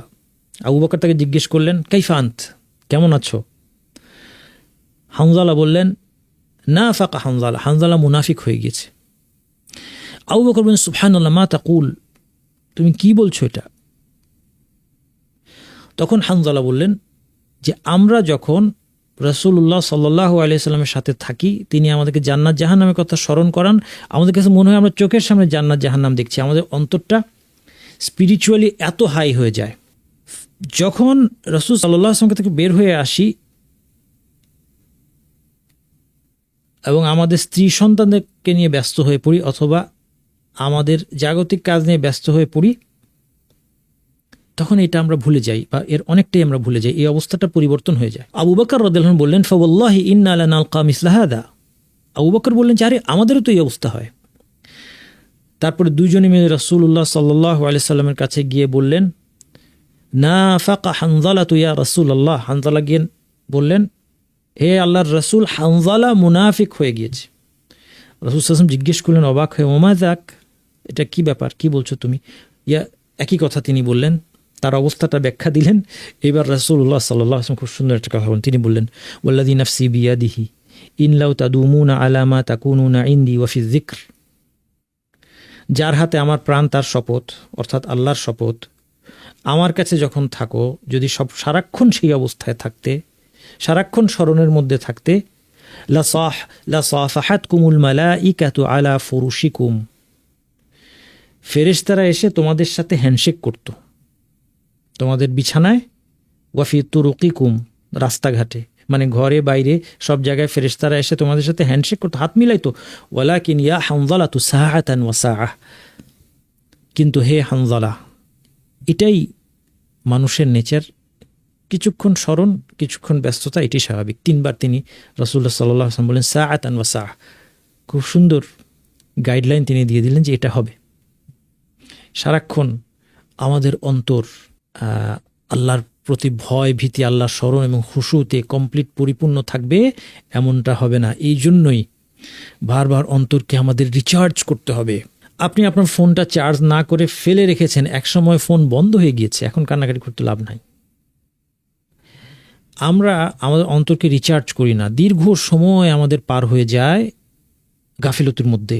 তারপরে আমরা আমাদের অন্তর নিয়ে অভিযোগ করি, আমরা অন্তরে আল্লাহর ভয় অনুভব করি না, গুনাহ থেকে বেঁচে থাকার, ভালো কাজ করার উৎসাহ পাই না, আলস্য ভর করে গুনাহ থেকে বাঁচতে পারি না। কেন? কারণ আমি অন্তরকে রিচার্জ করছি না। তো আমাকে তো অন্তরকে একটু পর পর চার্জ দিতে হবে, কারণ সারাক্ষণ একই অবস্থা থাকবে না, এটাই স্বাভাবিক। ইবনু আবি মুলাইকা বলছেন আদরাকতু 30 মিন আসহাবিন নবী সাল্লাল্লাহু আলাইহি ওয়াসাল্লাম, 30 জন নবী সাল্লাল্লাহু আলাইহি ওয়াসাল্লাম সাহাবীকে পেয়েছি, কুল্লুহুম ইয়াখাফুন নিফাক আলা নাফসিহি, তারা প্রত্যেকেই নিজের ব্যাপারে নিফাকের ভয় করতেন। মা মিনহুম আহাদুন ইয়াকুলু ইন্নাহু আলা ঈমান জিবরিল ওয়া মিকাইল, তাদের কেউই বলতো না যে তার ঈমান জিবরিল ওয়া মিকাইলের ঈমানের মতো পরিপূর্ণ। আল্লাহ তাআলা বলছেন 8 নম্বর আয়াতে, ওয়া মিনান নাসি মান ইয়াকুলু আমান্না বিল্লাহি ওয়া বিল ইয়াউমিল আখির ওয়া মা হুম বিমুমিনিন, মানুষের মধ্যে কিছু লোক এমন যারা বলে আমরা আল্লাহ এবং আখিরাতের প্রতি ঈমান এনেছি, অথচ আদৌ তারা মুমিন নয়। এখান থেকে বোঝা গেল শুধু মৌখিক স্বীকৃতি ঈমান নয়। খুব স্পষ্ট, তাই না? এই আয়াতটা দেখেন আবার, মানুষের মধ্যে কেউ কেউ এমন যে বলে যে আমরা আল্লাহ মাখাত ঈমান এনেছি, অথচ আদৌ তারা মুমিন নয়। শুধু মৌখিক স্বীকৃতি ঈমান নয়। ঈমানের সংজ্ঞায় মুসলিম উম্মাহ অনেকগুলো ফিরকায় বিভক্ত হয়েছে। জনসাধারণ বলতে পারেন আমাদের বেশি জানা দরকার নাই, আবার এখনকার যুগে একটু বেশি জানা ভালো। আর যারা দাওয়াতি কাজ করবেন অনেক পরিস্থিতির সম্মুখীন হবেন, অনেক ধরনের বক্তব্যের সম্মুখীন হবেন, আপনাদেরকে জানাটা ভালো। প্রথমে তো জাহমিয়া সম্প্রদায়, তারা বলছে শুধু জানার নামই ঈমান। অর্থাৎ কেউ যদি জানে আল্লাহ একমাত্র ইবাদতের যোগ্য, নবী মুহাম্মদ সাল্লাল্লাহু আলাইহি ওয়াসাল্লাম সত্যি আল্লাহর রাসূল, কোরআন আল্লাহর কিতাব, ইসলাম আল্লাহর দ্বীন, তাহলেই সে মুমিন হবে। এই কথাটা আপনার কাছে কেমন লাগে? খেয়াল না করলে অনেক সময় ভালোও লাগতে পারে কথাটা, কিন্তু আসলে এটা সবচেয়ে বড় একটা স্যাটানিক একটা কথা। এটা একদম স্যাটানিক একটা কথা। কারণ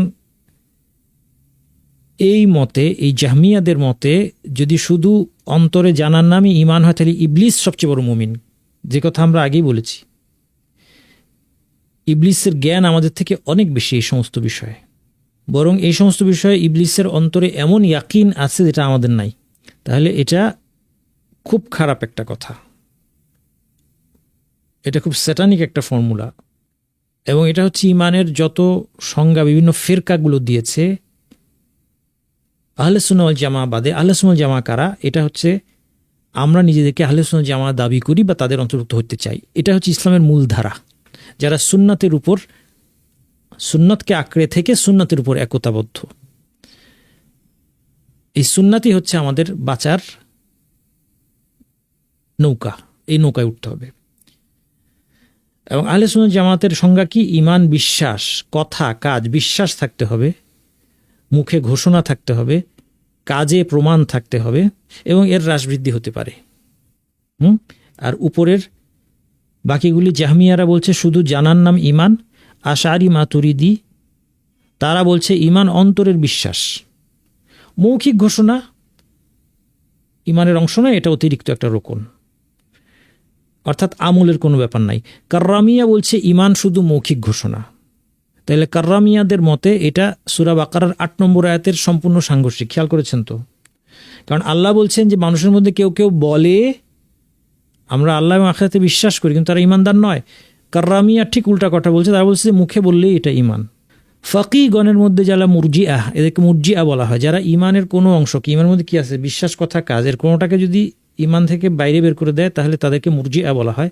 ফাকিগণের মধ্যে যারা মুরজিআ, তারা এইটুক পর্যন্ত বলে যে ঈমান হচ্ছে বিশ্বাস এবং কথা। ফাকিহ বলতে তারা বড় বড় ফাকিহ ছিলেন, কিন্তু ঈমানের সংজ্ঞার মধ্যে গিয়ে তাদের ভুল হয়েছে।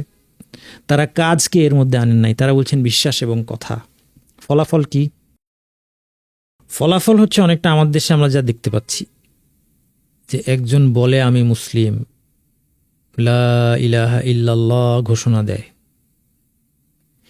কিন্তু তারপরে কোনো ইবাদত করে না, এক ওয়াক্ত সালাত পড়ে না, জাকাত দেয় না, হজ নাই, উমরা নাই, সালাত নাই, জাকাত নাই, কোনো ইবাদত নাই, হারাম থেকে বেঁচে থাকা নাই।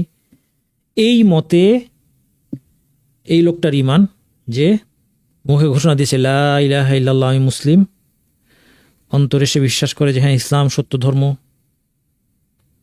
প্রয়োজনে সে বলে যে আমি ইসলামের জন্য জীবন দিয়ে দিব, নবী মুহাম্মদ সাল্লাল্লাহু আলাইহি সাল্লামের জন্য আমি জীবন দিয়ে দিতে প্রস্তুত, কিন্তু তার সালাত নাই, জাকাত নাই, হজ উমরা নাই, সিয়াম পালন করে না, মদ্যপান করে, ব্যভিচার করে, এই লোকটার ঈমান।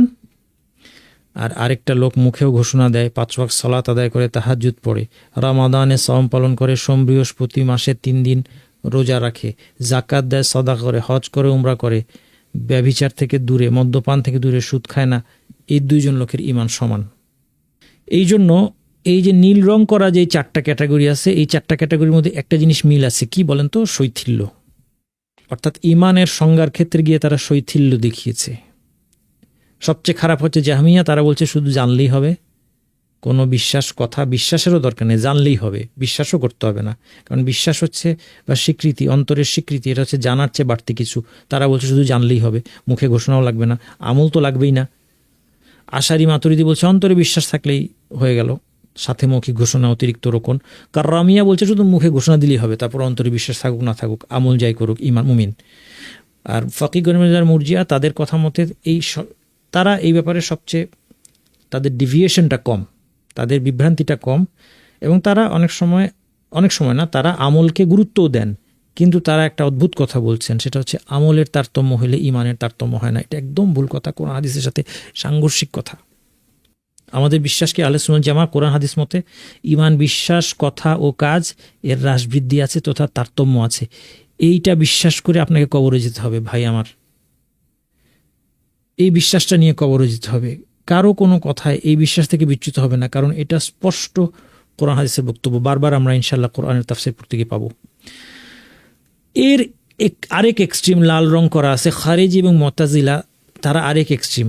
কারণ এরা হচ্ছে শিথিল, তাই বললাম না, এই 4টা ফিরকা। আর এই 2টা ফিরকা হচ্ছে বেশি কড়াকড়ি করছে। কী ধরনের বেশি কড়াকড়ি? তারা বলছে যে হ্যাঁ, ইমান হচ্ছে বিশ্বাস, কথা এবং কাজ। আহলে সুন্নাত জামাতের মতো একই কথা বলছে, কিন্তু তারপরে বলছে কিন্তু এর একটা অংশ চলে গেলে পুরোটাই চলে যাবে। আগে আমি আপনাদেরকে একটা উদাহরণ দিয়েছিলাম, প্লেট ভেঙে যাওয়ার মতো।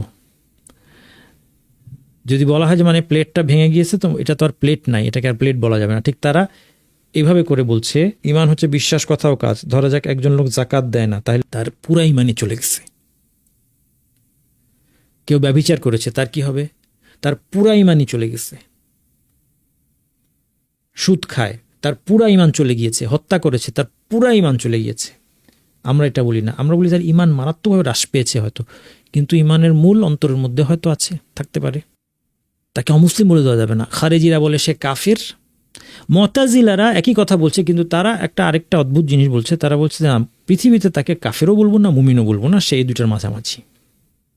মোট কথা এই সব কিছুই ইমানের সংজ্ঞার মধ্যে পথভ্রষ্টতা। বিভিন্ন ফেরকার আমি খুব সংক্ষেপে ব্যাখ্যা করে দিলাম। প্রয়োজনে আপনারা যারা এটা শিখতে চান এবং মাথায় রাখতে চান বারবার শুনবেন। এখন তারা কি করে? তাহলে মুনাফিকদের পরিচয় দিতে শুরু করেছেন, আল্লাহ তাদের বৈশিষ্ট্য বর্ণনা করতে শুরু করেছেন। ইউখাদিউনাল্লাহা ওয়াল্লাযীনা আমানু, ইউখাদিউনাল্লাহ, তারা আল্লাহর সাথে প্রতারণার আশ্রয় নেয়। ওয়াল্লাযীনা আমানু, এবং মুমিনদের সাথে প্রতারণার আশ্রয় নেয়। ওয়ামা ইয়াখদাউনা ইল্লা আনফুসাহুম, কিন্তু তারা শুধুমাত্র নিজেদেরকেই ধোঁকা দিয়ে থাকে। ওয়ামা ইয়াশউরুন, তারা সেটা টের পায় না। এখানে 2টা শব্দ আপনারা খেয়াল করেন। হ্যাঁ, আমরা একটু ডিপে যাব। এখানে একটা শব্দ আছে ইউখাদিউনা, আর এখানে আরেকটা শব্দ দেখেন ইয়াখদাউনা। 2টার মধ্যে পার্থক্য লক্ষ্য করেছেন? এখানে একটা আলিফ বেশি আছে। ইউখাদিউনা আর ইয়াখদাউনা, বোঝা যাচ্ছে যে শব্দ 2টাই প্রতারণার সাথে সংশ্লিষ্ট, কিন্তু এখানে একটা আলিফ বেশি আছে। এই আলিফ বেশি থাকায় কি হয়? এই আলিফ বেশি থাকায় আরবিতে অনেক সময় কোনো কিছু 2 পক্ষ থেকে হওয়ার অর্থ আসে, আবার নাও আসতে পারে। অর্থাৎ আমি বলতে চাচ্ছি এই ইউখাদিউনা আর এই ইয়াখদাউনা শব্দটা পুরোপুরি এক নয়। এটা আপনারা তেলাওয়াত করলেই বুঝতে পারছেন, 1 নম্বর। 2 নম্বর, কিন্তু এর অর্থের মধ্যে মিল আছে। অবশ্যই 2টাই প্রতারণা থেকেই আসছে। ওকে, এখন প্রশ্ন হচ্ছে তাহলে 2টার মধ্যে গঠনের পার্থক্য হয়, অর্থের পার্থক্য কি আছে? হ্যাঁ, অর্থের পার্থক্য এই ধরনের ক্ষেত্রে হতে পারে, নাও হতে পারে। সেই ক্ষেত্রে যদি পার্থক্য হয়, তাহলে ইউখাদিউনায় আলিফটা বেশি থাকায় এখানে 2 পক্ষের অংশগ্রহণের একটা অর্থ আছে। আর যদি কোনো অর্থের পার্থক্য না হয়, তাহলে ইউখাদিউনা ইয়াখদাউন একই অর্থ। এখন আসুন আমরা দেখি এর ফলাফল কি। তাহলে ইউখাদিউন শব্দের সম্ভাব্য 2টা অর্থ দেখেন, প্রতারণার চেষ্টা এবং এর প্রতিবিধান। এটা কি? 2 পক্ষ। যদি 2 পক্ষ থাকে, এক পক্ষ আরেক পক্ষকে কিছু একটা করার চেষ্টা করছে। আর একতরফা অর্থ হইলে এখানে প্রতারণা অর্থে। এখন এটাকে একটা উদাহরণ দিলে খুব সুন্দর আপনারা বুঝতে পারবেন। এখান থেকে বোঝা মুশকিল এই শব্দ দিয়ে, কিন্তু আরেকটা শব্দ দিয়ে উদাহরণ দিব, খুব সহজ বুঝতে পারবেন। সেটা কাতল আর কিতাল। এটা আমরা 40 হাদিসের কোর্সে পড়ছিলাম। কাতল আর কিতালের পার্থক্য কি বলেন তো? কতল হচ্ছে হত্যা করা। যদি বলা হয় কতালা মুহাম্মাদুন জাইদান, মানে হচ্ছে মোহাম্মদ জাইদকে হত্যা করে ফেলেছে, তাহলে হত্যার কাজটা জাইদের উপর অ্যাপ্লাইড হয়ে গিয়েছে, সে নিহত, সে এখন মৃত। কতালা মুহাম্মাদুন জাইদান, কতালা মুহাম্মাদুন জাইদান বুঝি যদি বলা হয় কিতাল থেকে কতালা, দুইটার আলাদা, মানে মাসদার আলাদা। কিতাল থেকে কতালা মুহাম্মাদুন জাইদান যদি বলা হয় আলিফ বাড়িয়ে, তাহলে অর্থ দাঁড়াবে মোহাম্মদ জাইদের সাথে লড়াই করেছে, অর্থাৎ মোহাম্মদ জাইদকে হত্যার চেষ্টা করছে, কিন্তু হত্যা করেছে এটা নিশ্চিত না এখন। বুঝতে পারলেন? হত্যাটা তার উপরে যে অ্যাপ্লাইড হয়েছে এটা নিশ্চিত না, কিন্তু হত্যা করার চেষ্টা করছে, এবং জাইদও মোহাম্মদকে হত্যা করার চেষ্টা করছে, অথবা কি করছে, নিজেকে ডিফেন্ড করার চেষ্টা করছে। তাহলে দুই পক্ষ থেকে একটা কাজ হচ্ছে, আশা করি বুঝতে পারলাম। ঠিক একইভাবে ইউখাদিউনার তাহলে দুইটা অর্থ হতে পারে। ইউখাদিউনার অর্থ যদি আমরা দুই পক্ষ থেকে বলি, তাহলে অর্থ দাঁড়াবে যে তারা আল্লাহর সাথে একটা প্রতারণার খেলা খেলছে এবং মুমিনদের সাথে তাদেরকে তারা প্রতারণার চেষ্টা করছে, কিন্তু আল্লাহ সুবহানাহু ওয়া তাআলার পক্ষ থেকে এটার একটা প্রতিফল দেয়া হচ্ছে, এই অর্থ হবে। ফলে অর্থটা দাঁড়াবে যে তারা আল্লাহকে প্রতারণার চেষ্টা করছে, কিন্তু আল্লাহ তাদেরকে ধোঁকায় ফেলে দিচ্ছেন।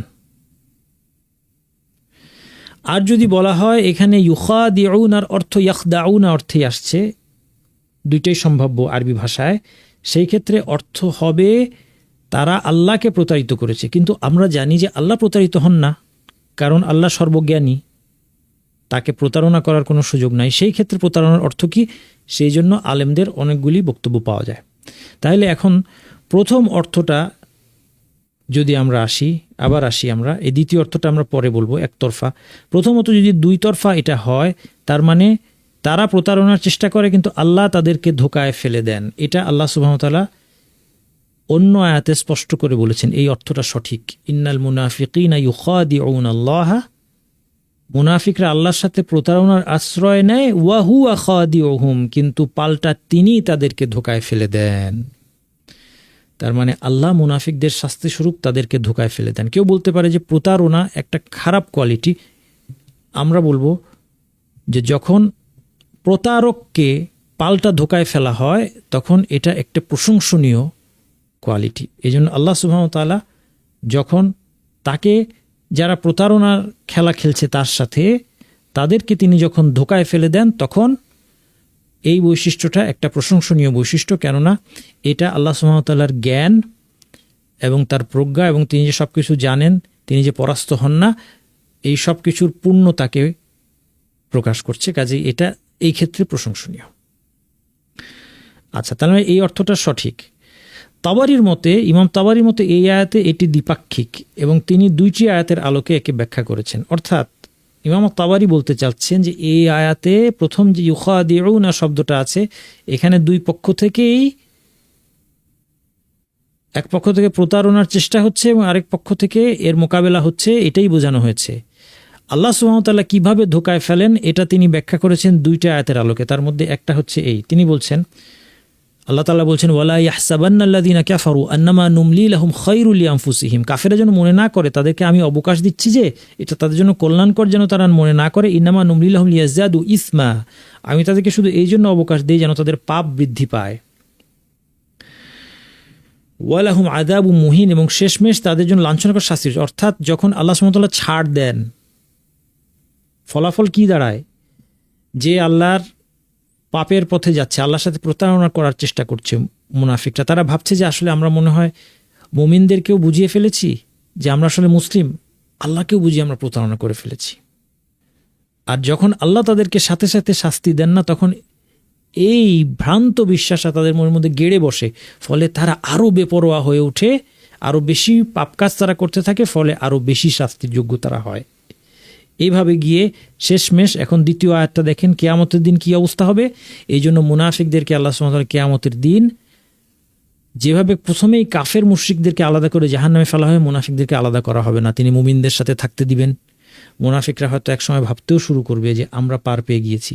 এমনকি সিরাত পার হওয়ার জন্য যখন সিরাতে উঠবে সবাই, সেই সময় পর্যন্ত মুনাফিকদেরকে মুমিনদের সাথে রাখা হয়, এবং যখন সিরাত পার হওয়ার জন্য মুমিনদেরকে নূর দেওয়া হয়, মুনাফিকদেরকেও সেই সাথে নূর দেওয়া হয়।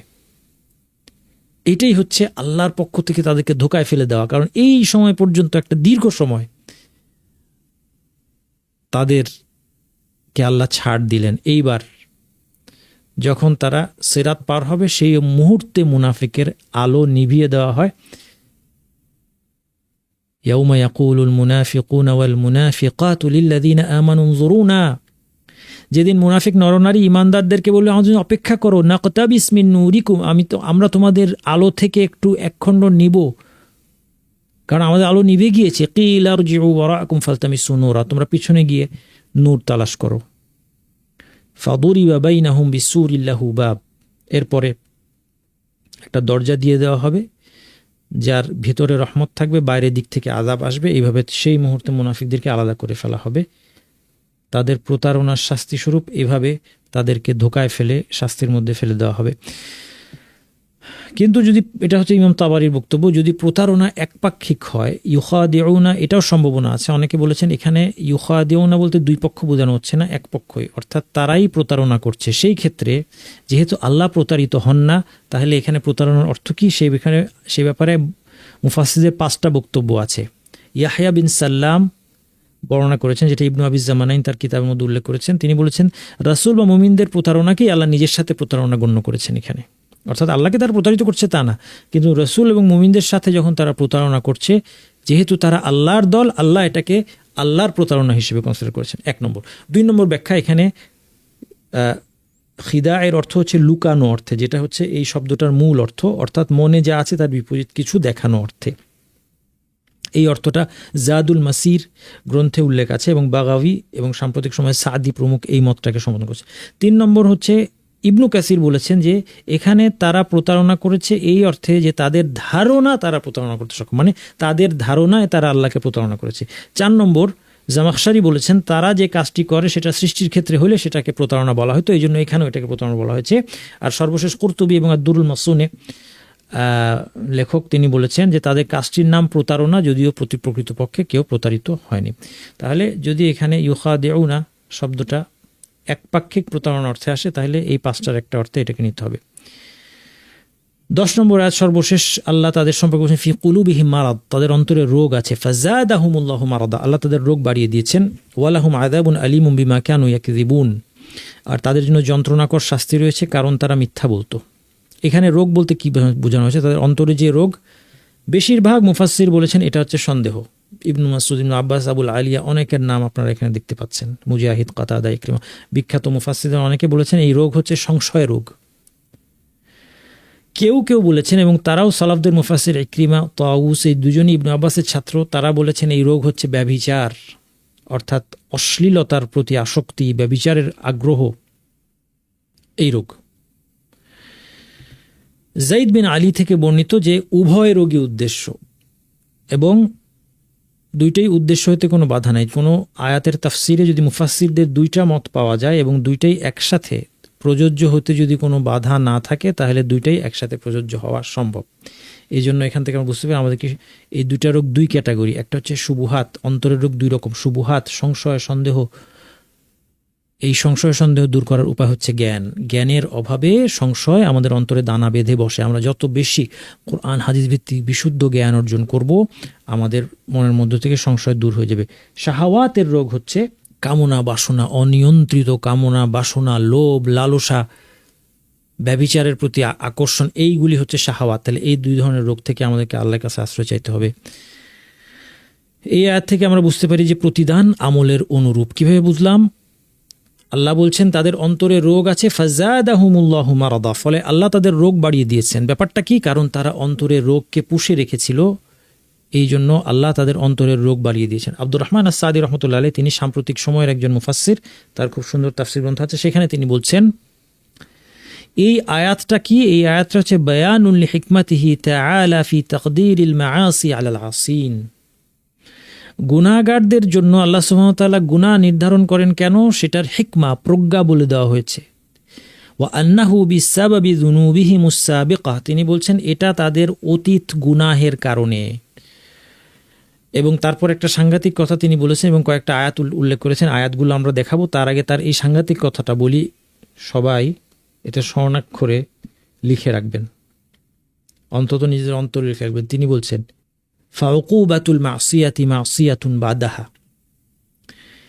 একটা পাপের শাস্তি হচ্ছে পরবর্তী আরেকটা পাপ। আল্লাহ, মানুষ একটা পাপ করার সময় ভাবে আমি তওবা করে নিব, কিন্তু তারপর এর শাস্তি স্বরূপ আরেকটা পাপে জড়ায়।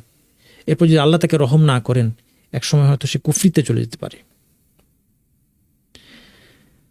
কামা আন্না মিন সাওয়াবিল হাসানাতিল হাসানাতু বাদাহা, তেমনি একটা ভালো কাজের সওয়াব আরেকটা ভালো কাজের তৌফিক হওয়া। কি সাংঘাতিক একটা কথা! আপনি 2 রাকাত সালাত আদায় করেন এখন আল্লাহর সন্তুষ্টির জন্য ইখলাস সহকারে, আপনি দেখবেন আপনার আরেকটা ভালো কাজের দরজা খুলে গিয়েছে।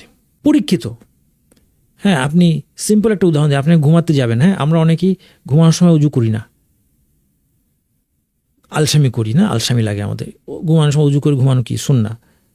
আপনি দেখবেন আপনি একদিন কষ্ট করে যদি অজু করেন, এরপর আপনি কতগুলো ভালো কাজ দরজা খুলে দিতে। অজু করে এসে আপনার এখন মনে হবে যে যতক্ষণ ঘুম না আসে একটু সূরা পড়ি। অন্য দিন হয়তো আপনি যতক্ষণ ঘুম না আসে ততক্ষণ আপনি ফেসবুক দেখেন। বাস্তব উদাহরণ দিচ্ছি আপনাকে। কিন্তু আজকে অজু করে আসার পরে আপনার আর কিন্তু ফেসবুক দেখতে ইচ্ছা করেন। আপনি চিন্তা করেন, আচ্ছা সূরাগুলো মুখস্থ আছে যেগুলো, এগুলি পড়তে পড়তে ঘুমায় যাই। একটা ভালো কাজ আরেকটা ভালো কাজ। অথবা অজু করার পর আপনার মনে হচ্ছে অজু করেছি, 2 রাকাত সালাত আদায় করি না। সুবহানাল্লাহ। এটা কে বলছেন? আব্দুর রহমান সাদি। আচ্ছা, তিনি প্রমাণ দিচ্ছেন আল কোরআন থেকে। ফালাম্মা যাগু আযাগাল্লাহু কুলুবাহুম, এই আয়াতটা আমরা আগে দেখেছি। যখন তারা বক্রতা অবলম্বন করলো, আল্লাহ তাদের হৃদয়কে বক্র করে দিলেন। অর্থাৎ তাদের বক্রতা অবলম্বনের শাস্তি কি? আল্লাহ তাদের হৃদয়কে বক্র করে দিলেন। ওয়া নুকাল্লিবু আফিদাতাহুম ওয়া আবসারহুম কামা লাম ইউমিনু আউয়ালা মাররা, তাদের অন্তর এবং দৃষ্টিকে আমি সত্য থেকে ঘুরিয়ে দিব যেমনি প্রথমবার তারা ঈমান আনে নাই। শাস্তি। আম্মাল্লাযিনা ফি কুলুবিহিম মারাদুন ফাযাদাতহুম রিজসান ইলা রিজসিহিম, মুনাফিকদের কথা সূরা তওবায় আল্লাহ বলেছেন, যাদের অন্তরে রোগ আছে তারা যেহেতু রোগ পুষে রেখেছে, ফলে ফাযাদাতহুম, এখানে সূরার কথা বলা হচ্ছে। যখন একটা সূরা নাজিল হয়, ঈমানদারের ঈমান বেড়ে যায়। কিন্তু মুনাফিকের অবস্থা কি হয়? তার অন্তরে রোগ থাকায় সেই রোগকে সে পুষে রেখেছে, এই জন্য তার অন্তরের নোংরামির সাথে নতুন নোংরামি যোগ হয়। এই সূরাগুলো শুধু তার অন্তরের রোগকে বাড়ায়। এর বিপরীতে ওয়াল্লাযীনা ইহতাদাউ যাদাহুম হুদা ওয়া ইয়াজিদুল্লাহু আল্লাযীনা ইহতাদাউ হুদা, যারা সঠিক পথে চলে, হেদায়েত গ্রহণ করে যারা সঠিক পথে চলে, আল্লাহ তাদের হেদায়েত বাড়িয়ে দেন। আপনার কাছে যদি একটা হেদায়েত আসে, আপনার কাছে একটা ইলম আসে, এটার উপর আমল করতে হবে আপনাকে আমল করতে হবে। আমার কাছে ইলম আসলো, আমি যখন এর উপর আমল করব, আল্লাহ সুবহানাহু ওয়া তাআলা আমার হেদায়েত বাড়িয়ে দিবেন। নয়তো আমি যদি সঠিক পথে না চলি, এই ইলমকে গ্রহণ করে, আমার হেদায়েত বাড়বে না। আমরা অনেকে অনেক কিছু শুনলাম, এখান থেকে এটা শুনলাম, সেখান থেকে সেটা শুনলাম। প্রথমত আমরা নিশ্চিত না কোনটা ঠিক কোনটা ভুল, এটা আমাদের প্রথম দোষ। আমাদের শুধুমাত্র নির্ভরযোগ্য, এখনও আপনারা অনেকে আমার কাছে এইখান থেকে সেখান থেকে অনেক ধরনের জিনিস রেফারেন্স জিজ্ঞেস করেন, যেগুলো আমি বারবার বলি যে প্লিজ, যেটা আপনি নিশ্চিত না সেখান থেকে আপনার জ্ঞান নেওয়ার দরকার নেই, জিজ্ঞেস করার দরকার নেই। হ্যাঁ, শুধুমাত্র জিজ্ঞেস করবেন আপনি যে কোন সোর্স থেকে, কাদের থেকে জ্ঞান নিব, তারপর তাদের থেকে কোরআন সুন্নাহ ভিত্তিক সহি জ্ঞান নেবেন, ভালো আলেমদের থেকে, বড় আলেমদের থেকে নেবেন। যাই হোক, তাহলে একটা হেদায়েতকে যদি গ্রহণ করে সঠিক পথে চলে, তার জন্য নতুন হেদায়েতের পথ খুলে যায়। যন্ত্রণাদায়ক শাস্তির 2টি কারণ, একটা হচ্ছে মিথ্যা, একটা হচ্ছে অবিশ্বাস। এটা আমি লাস্টে বলবো। এই আয়াতটা আমরা দেখলাম, এখন আমরা গ্রামারের মধ্যে চলে যাই। হ্যাঁ, চলেন বিসমিল্লাহ। গ্রামারের খুব ইন্টারেস্টিং বিষয় এখানে আছে। এখানে যে গ্রামারটা দেখব এবং শব্দার্থ দেখব, এটার সুফল কি? আমরা আরবি গ্রামার শিখে ফেলবো না, কিন্তু এটা একটা বিরাট সুফল আছে। কারণ আমি একটা জিনিস বারবার বলি যে আমাদের বেশিরভাগের পক্ষে পুরা কোরআনের সব নিয়মকানুন, ল্যাঙ্গুয়েজ, গ্রামার জেনে বোঝা কোরআন, এটা খুব একটা কঠিন টার্গেট। এটা অল্প কিছু মানুষ হয়তো অ্যাচিভ করতে পারবে, কিন্তু আমরা বেশিরভাগই পারবো না। আমাদের জন্য একটা সহজ টার্গেট কি, যে আমরা কিছু কিছু গ্রামার আর শব্দ যদি বুঝতে থাকি একটু একটু করে, এবং এগুলি আল কোরআনে রিপিটেডলি আসবে বারবার, এক সময় গিয়ে এমন একটা অবস্থা ইনশাআল্লাহ হবে যে আয়াতের অর্থটা, তাফসিরটা আমার একবার পড়া আছে, শোনা আছে, এটা যখন তেলাওয়াত হচ্ছে, আমি শুনছি অথবা আমি নিজে তেলাওয়াত করছি, তখন আমি অনেকটাই বুঝতে পারবো ইনশাআল্লাহ। এটা একটা বিরাট অ্যাচিভমেন্ট, এবং এর দ্বারা এটা হচ্ছে অন্তরকে প্রভাবিত করার একটা শর্টকাট ওয়ে। আর আমরা যদি সেই বড় রাস্তায় চলি, যাদের পক্ষে সম্ভব ভালো, কিন্তু সবার পক্ষে সম্ভব না, এটা অনেকের জন্য কঠিন হয়ে যাবে। চলুন আমরা দেখি। ইন্না অর্থ হচ্ছে নিশ্চয়ই, আল্লাযীনা এই শব্দটা আল কোরআনে বারবার আসবে যারা, যারা অর্থে। যদি আল্লাযী থাকে যে অর্থে, আল্লাযীনা মানে যারা অর্থে। ইন্নাল্লাযীনা নিশ্চয়ই যারা, কাফারু নিশ্চয়ই যারা কুফরি করেছে। বোঝা সহজ। ওয়ালাকাদ ইয়াসসারনাল কুরআনা লিযিকর, আল্লাহ বলছে কোরআনকে উপদেশ গ্রহণের জন্য সহজ করে দিয়েছি। ইন্নাল্লাযীনা কাফারু নিশ্চয়ই যারা কুফরি করেছে, সাওয়াউন, সাওয়াউন মানে সমান, আলাইহিম, আলাইহিম মানে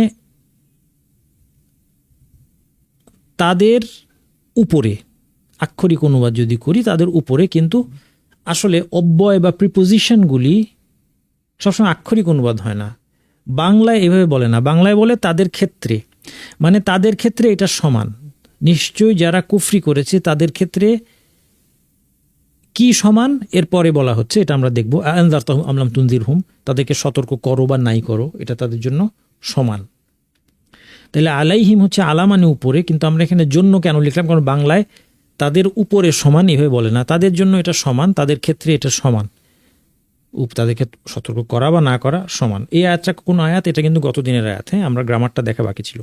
আচ্ছা, কাফারু শব্দটা কীভাবে আসছে? কাফারা এটা একটা ভার্ব এবং এটা হচ্ছে মাদি, পাস্ট। কাফারু এটাও পাস্টই আছে। কি অ্যাড হইলো? একটা ওয়াও অ্যাড হইলো, ওয়াও অ্যাড হয়ে রাতে পেশ হয়ে গেল, আর শেষের আলিফটা এটা পড়া হয় না, ওটা ভুলে যান। ওয়াও অ্যাড হয়ে কি হয়? এই ওয়াওটা হচ্ছে ওয়াউল জামা। এই ওয়াওটা যখনই আসে তখন বোঝা যায় যে কর্তা এখানে প্লুরাল, অর্থাৎ কুফরি করেছে সে একজন না, সে অনেকে। এই হচ্ছে কাফারার সাথে কাফারুর ডিফারেন্স। যেহেতু আল্লাযীনা আছে যারা, এই জন্য কাফারু আসছে। ইন্নাল্লাযীনা কাফারু নিশ্চয়ই যারা কুফরি করেছে, সাওয়াউন আলাইহিম তাদের জন্য সমান। কি সমান? আনজারতাহুম আম লাম তুনজিরহুম, তাদেরকে তুমি সতর্ক করো বা নাই করো। ভেঙে ভেঙে দেখি। আনজারতাহুম শব্দটার দুইটা শব্দ আছে। এই যে প্রথমে একটা আছে, এই একাই একটা শব্দ, এটা হচ্ছে হামজাতুল ইস্তিফহাম বলে, এটা প্রশ্ন করার জন্য আসে। আমি উদাহরণ দিচ্ছি। আমি যদি বলি সল্লাইতা, মানে হচ্ছে তুমি সালাত আদায় করেছো, এর শুরুতে যদি লাগাই, যদি জিজ্ঞেস করি আসল্লাইতা, তার মানে হচ্ছে তুমি কি সালাত আদায় করেছো। এখানে এটা কোশ্চেন করার জন্য আসে নাই, এটা যদিও হামজাতুল ইস্তিফহাম, কিন্তু এখানে কোশ্চেন করার জন্য আসে নাই। এখানে এই আয়ের সাথে এখানে একটা শব্দ আছে, এই দুইটা মিলে একসাথে অর্থটা এরকম হবে, আনজারতাহুম আপনি তাদেরকে সতর্ক করেছেন নাকি করেননি, এরকম অর্থ। দুইটাই সমান, সমান যে এটা আগের অংশে পেয়েছি। আচ্ছা, আনজারতাহুমকে ভেঙে দেখি। আনজারা এটা হচ্ছে পাস্ট টেন্স, মাদি, অর্থাৎ সে সতর্ক করেছে অথবা তিনি সতর্ক করেছেন। আনজারতা মানে আপনি সতর্ক করেছেন। আনজারা থেকে শেষে তা লাগিয়ে দিলে হয়ে গেল আনজারতা, মানে তুমি বা আপনি সতর্ক করেছো বা করেছেন। হুম তাদেরকে, হুম হিম বারবার আসবে, মানে তাদের। তাহলে অর্থটা হলো আনজারতাহুম মানে আপনি তাদেরকে সতর্ক করেছেন। এই আটার অর্থ আমরা বলতে পারি কি না, মানে আপনি তাদেরকে সতর্ক করেছেন কি না, নাকি করেননি। হ্যাঁ, আম নাকি, লাম তুনজিরহুম নাকি তাদেরকে সতর্ক করেননি, আপনি তাদেরকে সতর্ক করলেন কি না, নাকি করেননি, এই দুইটাই তাদের জন্য সমান।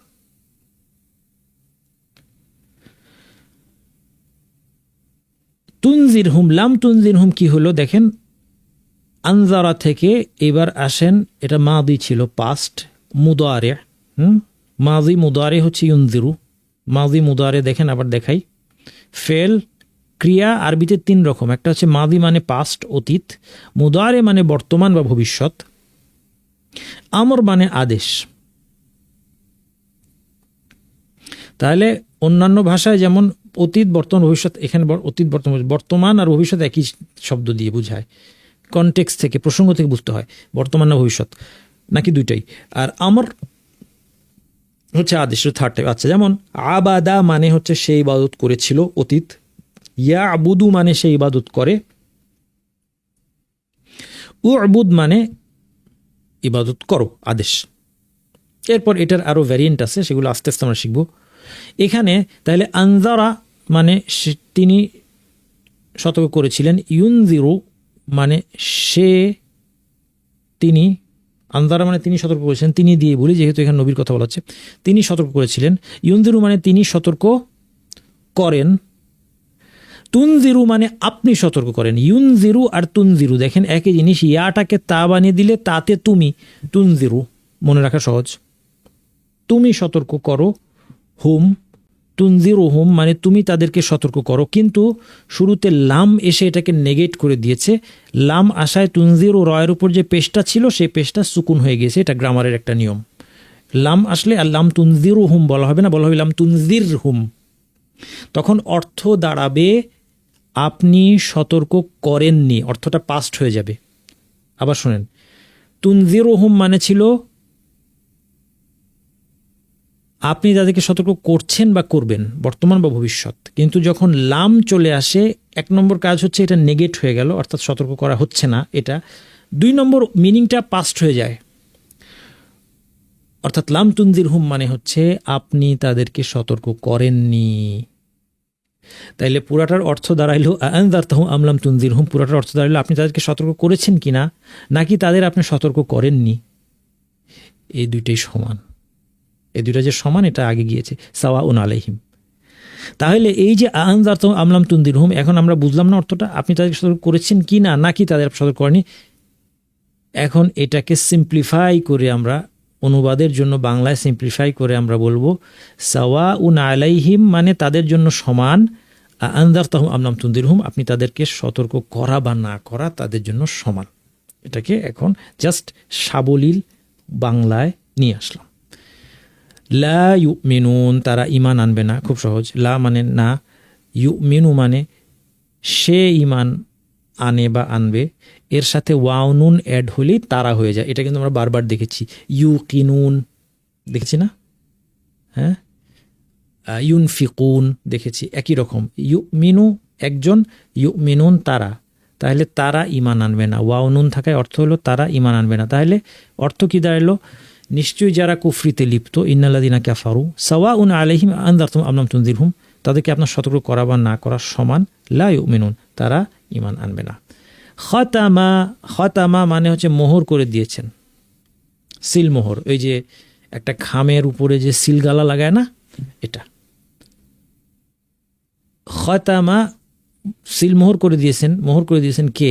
আল্লাহু, আল্লাহ, আল্লাহ এখানে কর্তা, আল্লাহ করে দিয়েছেন।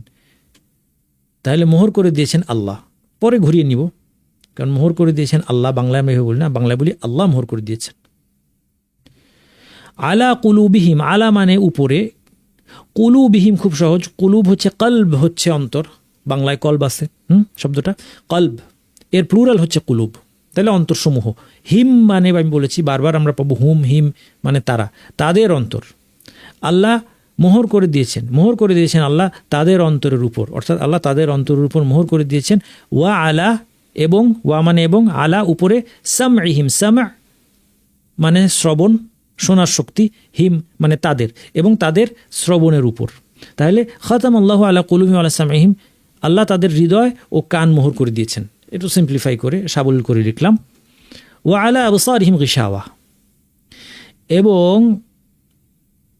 ওয়া মানে এবং, আলা মানে উপরে, আবসারিহিম, আবসার হচ্ছে বাসার, দৃষ্টির প্লুরাল হচ্ছে আবসার, দৃষ্টি হচ্ছে বাসার, প্লুরাল হচ্ছে আবসার। হিম মানে তারা, মানে তাদের দৃষ্টি, তাদের দৃষ্টির উপর, গিশাওয়াহ মানে পর্দা, তার মানে তাদের দৃষ্টির উপর পর্দা রয়েছে। রয়েছে কথাটা স্পষ্ট করে এখানে বলা নাই, আন্ডারস্টুড, আমি বুঝতে সুবিধার জন্য বাংলায় দিয়ে দিলাম। এবং তাদের দৃষ্টির উপর কি রয়েছে? পর্দা রয়েছে। ওয়ালাহুম, লাহুম হচ্ছে লাম এবং হুম, লাম মানে জন্য, হুম মানে তাদের, মানে তাদের জন্য রয়েছে কি? আযাবুন, আযাব মানে শাস্তি, আজিম মানে মহা, তাদের জন্য রয়েছে মহাশাস্তি। অনুবাদ হয়ে গেল এই আয়াতটাও। আল্লাহ তাদের হৃদয় ও কান মোহর করে দিয়েছেন এবং তাদের দৃষ্টির উপর পর্দা রয়েছে, আর তাদের জন্য রয়েছে মহাশাস্তি। আর একটু ধৈর্য ধরেন, এই শেষ হয়ে যাবে আমাদের 10 মিনিট। আর যদি এনার্জি থাকে তাহলে মজাও পাবেন, মজা মজা জিনিস শিখবেন। ওয়া মিনান নাসি মান ইয়াকুলু, ওয়া মানে হচ্ছে এবং, মিন আমরা অনেক সময় বলি যে মিন মানে থেকে, আসলে মিন মানে থেকে বললে অর্থটা বোঝা যায় না। মিনের 6 বা তার বেশি অর্থ আছে, 6 ধরনের মিন অথবা আমি পেয়েছি আল কোরআনে মনে করতে পারি 6 ধরনের, আরও বেশি থাকতে পারে, একটা একটা করে আমাদের সামনে ইনশাআল্লাহ আসবে। এখানে এই মিনের অর্থ হচ্ছে অংশ বোঝাচ্ছে। মিনান নাস, নাস মানে মানুষ, মিনান নাস বলতে বোঝাচ্ছে মানুষের একটা অংশ। তাহলে মানুষের একটা অংশ কি করে? মানুষের একটা অংশের মধ্যে মান, এমন কেউ আছে, মান এখানে হচ্ছে এমন কেউ আছে, ইয়াকুলু যে বলে, কালা ইয়াকুলু মাদি মুদারে, আমরা দেখলাম না এতক্ষণ, বারবার দেখছি, পাস্ট, প্রেজেন্ট বা ফিউচার, মাদি মুদারে, কালা থেকে ইয়াকুলু আসছে, কালা মানে সে বলেছিল, ইয়াকুলু মানে সে বলে। তাহলে মানুষের মধ্যে এমন কেউ আছে বা কেউ কেউ আছে যে বলে, হ্যাঁ, মান এখানে আল্লাযী অর্থে, মিনান নাসি মানটা এখানে আল্লাযী অর্থে, অর্থাৎ যে বলে। মানুষের মধ্যে এমন মানুষ আছে যে বলে, কি বলে? আমান্না, আমানা মানে সে ঈমান এনেছে, এর সাথে নুন আলিফ যুক্ত করলে হয়ে গেল আমান্না, মানে আমরা ঈমান এনেছি। এই না হচ্ছে আমরা, না হচ্ছে কি, নুন আলিফ না হচ্ছে আমরা, কিতাবুনা আমাদের বই, আমরা, হ্যাঁ আমাদের বই, হাযা কিতাবুনা আল কোরআনের মধ্যে আছে। আমান্না আমরা ঈমান এনেছি, বিল্লাহ আল্লাহর প্রতি, আমরা ঈমান এনেছি আল্লাহর প্রতি। আমরা ঈমান এনেছি আমান্না কার প্রতি? আল্লাহ। আমান্না একটা ভার্ব, এটা গিয়ে আল্লাহকে সরাসরি ধরতে পারে না, মাঝখানে বা দিয়ে ধরতে হয়, প্রিপোজিশন দিয়ে ধরতে হয়, অব্যয়, বাংলায় বলে অব্যয়, আরবিতে বলে হার্ফ, এই জন্য এই বাটা লাগে, এটা ভাষার নিয়ম। যেমন আমি যদি বলি I am interested in reading, আমি পড়তে আগ্রহী, আই এম ইন্টারেস্টেড রিডিং বলা হয় না, কি বলা হয়? Interested in reading. I prefer this to that বলা হয় ইংরেজিতে, হ্যাঁ, টু কেন আনে, এরকম কেন নাই, এটা ভাষার নিয়ম। ঠিক একইভাবে আমান্না এই শব্দটা আল্লাহকে সরাসরি ধরে না, আমান্না আল্লাহ বলে না, আমান্না বিল্লাহ বলা হয়। অর্থ হচ্ছে বাংলায় আল্লাহর প্রতি আমরা ঈমান এনেছি, এবং ওয়া বিল ইয়াউম, এবং দিনের প্রতি, একটা দিনের প্রতি, কোন দিন? আল আখির মানে শেষ, শেষ দিনটির প্রতি, মানে আখিরাত। ইবনে জারীর আত-তাবরী রাহিমাহুল্লাহ ব্যাখ্যা করেছেন যে আখিরাতকে শেষ দিন কেন বলা হলো, কারণ এই দিনটা শুরু হওয়ার পর আর রাত হবে না।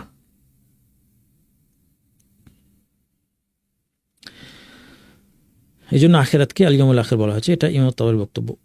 বিল ইয়াউম মানে বা, এবং আল ইয়াউম, আল ইয়াউম মানে দিবস। আমান্না বিল্লাহ আল্লাহর প্রতি ঈমান এনেছি, এবং ওয়া বিল ইয়াউম, এবং সেই দিনটির প্রতি, যেটা কি, যেটা হচ্ছে আল আখির মানে যে দিনটা শেষ, আখির মানে শেষ, আখেরি বাংলায় বলে আখেরি, আখেরি মানে শেষ, হ্যাঁ, এখান থেকে আসছে। ওয়া বিল ইয়াউমিল আখির, আমরা ঈমান এনেছি আল্লাহর প্রতি এবং শেষ দিবসের প্রতি। ওয়া মা হুম বিমুমিনিন, এখানে ওয়াওটা অথচ বললাম, কারণ এবং ওয়াওটা কনজাংশন, দুইটাকে যোগ দেয়, কিন্তু কনটেক্সট থেকে বুঝতে হবে যে এটা অর্থটা কখনো এবং হতে পারে, কখনো কিন্তু হতে পারে, কখনো অথচ। এখানে বোঝা যাচ্ছে যে আল্লাহ বলতেছেন তারা বলে আমরা ঈমান এনেছি আল্লাহ এবং আখিরাতের প্রতি, কিন্তু তারা মুমিন নয়, বা অথচ তারা মুমিন নয়। এই জন্য এখানে ওয়াওয়ের অনুবাদ করতে হবে কিন্তু অথবা অথচ। মা এখানে নেগেটিভ, মা নেগেট করতেছে, হুম মানে তারা, বিমুমিনিন এখানে বা আছে একটা, সাথে মুমিন, মুমিন মানে যে ঈমান এনেছে, ঈমানদার, এটা আমরা জানি, মুমিন মানে মুমিন, বাংলায় মুমিন। ইয়া নুন যুক্ত হয়ে এটা প্লুরাল হয়, ওয়াও নুন বা ইয়া নুন যুক্ত হয়ে প্লুরাল, মানে এটা জাস্ট প্লুরাল আর কিছু না। অর্থ হচ্ছে তারা নয় মুমিন, মানে তারা মুমিন নয়। ওয়ামা হুম মুমিনিন বললেও হয়তো, বাটা না দিলেও হয়তো, এই বাটা অতিরিক্ত সে তাকিদ দেওয়ার জন্য, এই জন্য অনুবাদে গিয়ে হয়ে যাবে তারা মোটেও মুমিন নয়, বা তারা আদৌ মুমিন নয়। আপনারা আমাকে জিজ্ঞেস করতে পারেন যে আদৌ শব্দটা ওস্তাদ কোত্থেকে আনলেন? এটা আনলাম এখান থেকে, এই বা থেকে, বা দিয়ে এটাকে এক্সট্রা এমফাসিস দেওয়া হয়েছে, তারা কিন্তু মোটেও মুমিন নয়। ওয়ামা হুম বিমুমিনিন। ইউখাদিউন আল্লাহ, এটা ইউখাদিউ শব্দটা এসেছে খাদা। আচ্ছা, এই আলিফটা কোরআনের লেখার রীতি অনুযায়ী ছোট আলিফ হিসেবে এইভাবে লেখা হয়, এখানে আমরা ভেঙে লিখেছি, মানে বড় নর্মাল আলিফ দিয়ে। খাদা ইউখাদিউ মানে, খাদা মানে পাস্ট, সে প্রতারণা করেছিল, অথবা সে প্রতারণার আশ্রয় নিয়েছিল। ইউখাদিউ মানে সে প্রতারণার আশ্রয় নেয়। ওয়াও নুন যুক্ত হলে তারা প্রতারণার আশ্রয় নেয়। আল্লাহ আল্লাহর সাথে, সাথেটা ব্র্যাকেটে, এখানে ইউখাদিউন এই ভার্বটা আল্লাহ অবজেক্টটাকে, মানে অবজেক্ট বলতে আমি গ্রামাটিক্যাল অবজেক্ট বুঝেছি, সরাসরি ধরতে পেরেছে, সরাসরি ধরতে পারে। এখানে বা কোনো কিছু দরকার না, কোনো প্রিপোজিশনের দরকার না। ইউখাদিউন আল্লাহ মানে তারা আল্লাহর সাথে প্রতারণার আশ্রয় নেয়। ওয়া এবং আল্লাযীনা যারা আমানু ঈমান এনেছে তাদের সাথে। তাহলে তারা প্রতারণার আশ্রয় নেয় কার সাথে? আল্লাহর সাথে এবং তাদের সাথে যারা কি ঈমান এনেছে। আমানু শব্দটা এসেছে কীভাবে? আমানা মানে সে ঈমান এনেছে, এটার সাথে ওয়াও যোগ করেন কি হয়ে যাবে আপনারা জানেন? তারা ঈমান এনেছে হয়ে যাবে। ওয়াও যোগ করলে কি হয়ে যায়? সেটা তারা, তুমিটা তোমরা, প্লুরাল হয়ে যায়। হ্যাঁ, ওয়াউল জামা, এটা হচ্ছে প্লুরাল হওয়ার জন্য যে ওয়াও আসে। ইউখাদিউনা আল্লাযীনা আমানু, তাহলে তারা প্রতারণার আশ্রয় নেয় আল্লাহর সাথে এবং যারা ঈমান এনেছে তাদের সাথে। ওয়ামা ইয়াখদাউনা, ইয়াখদাউন শব্দ দেখেন খাদা থেকে আসছে, সে প্রতারণা করেছে। ইয়াখদাউ সে প্রতারণা করে।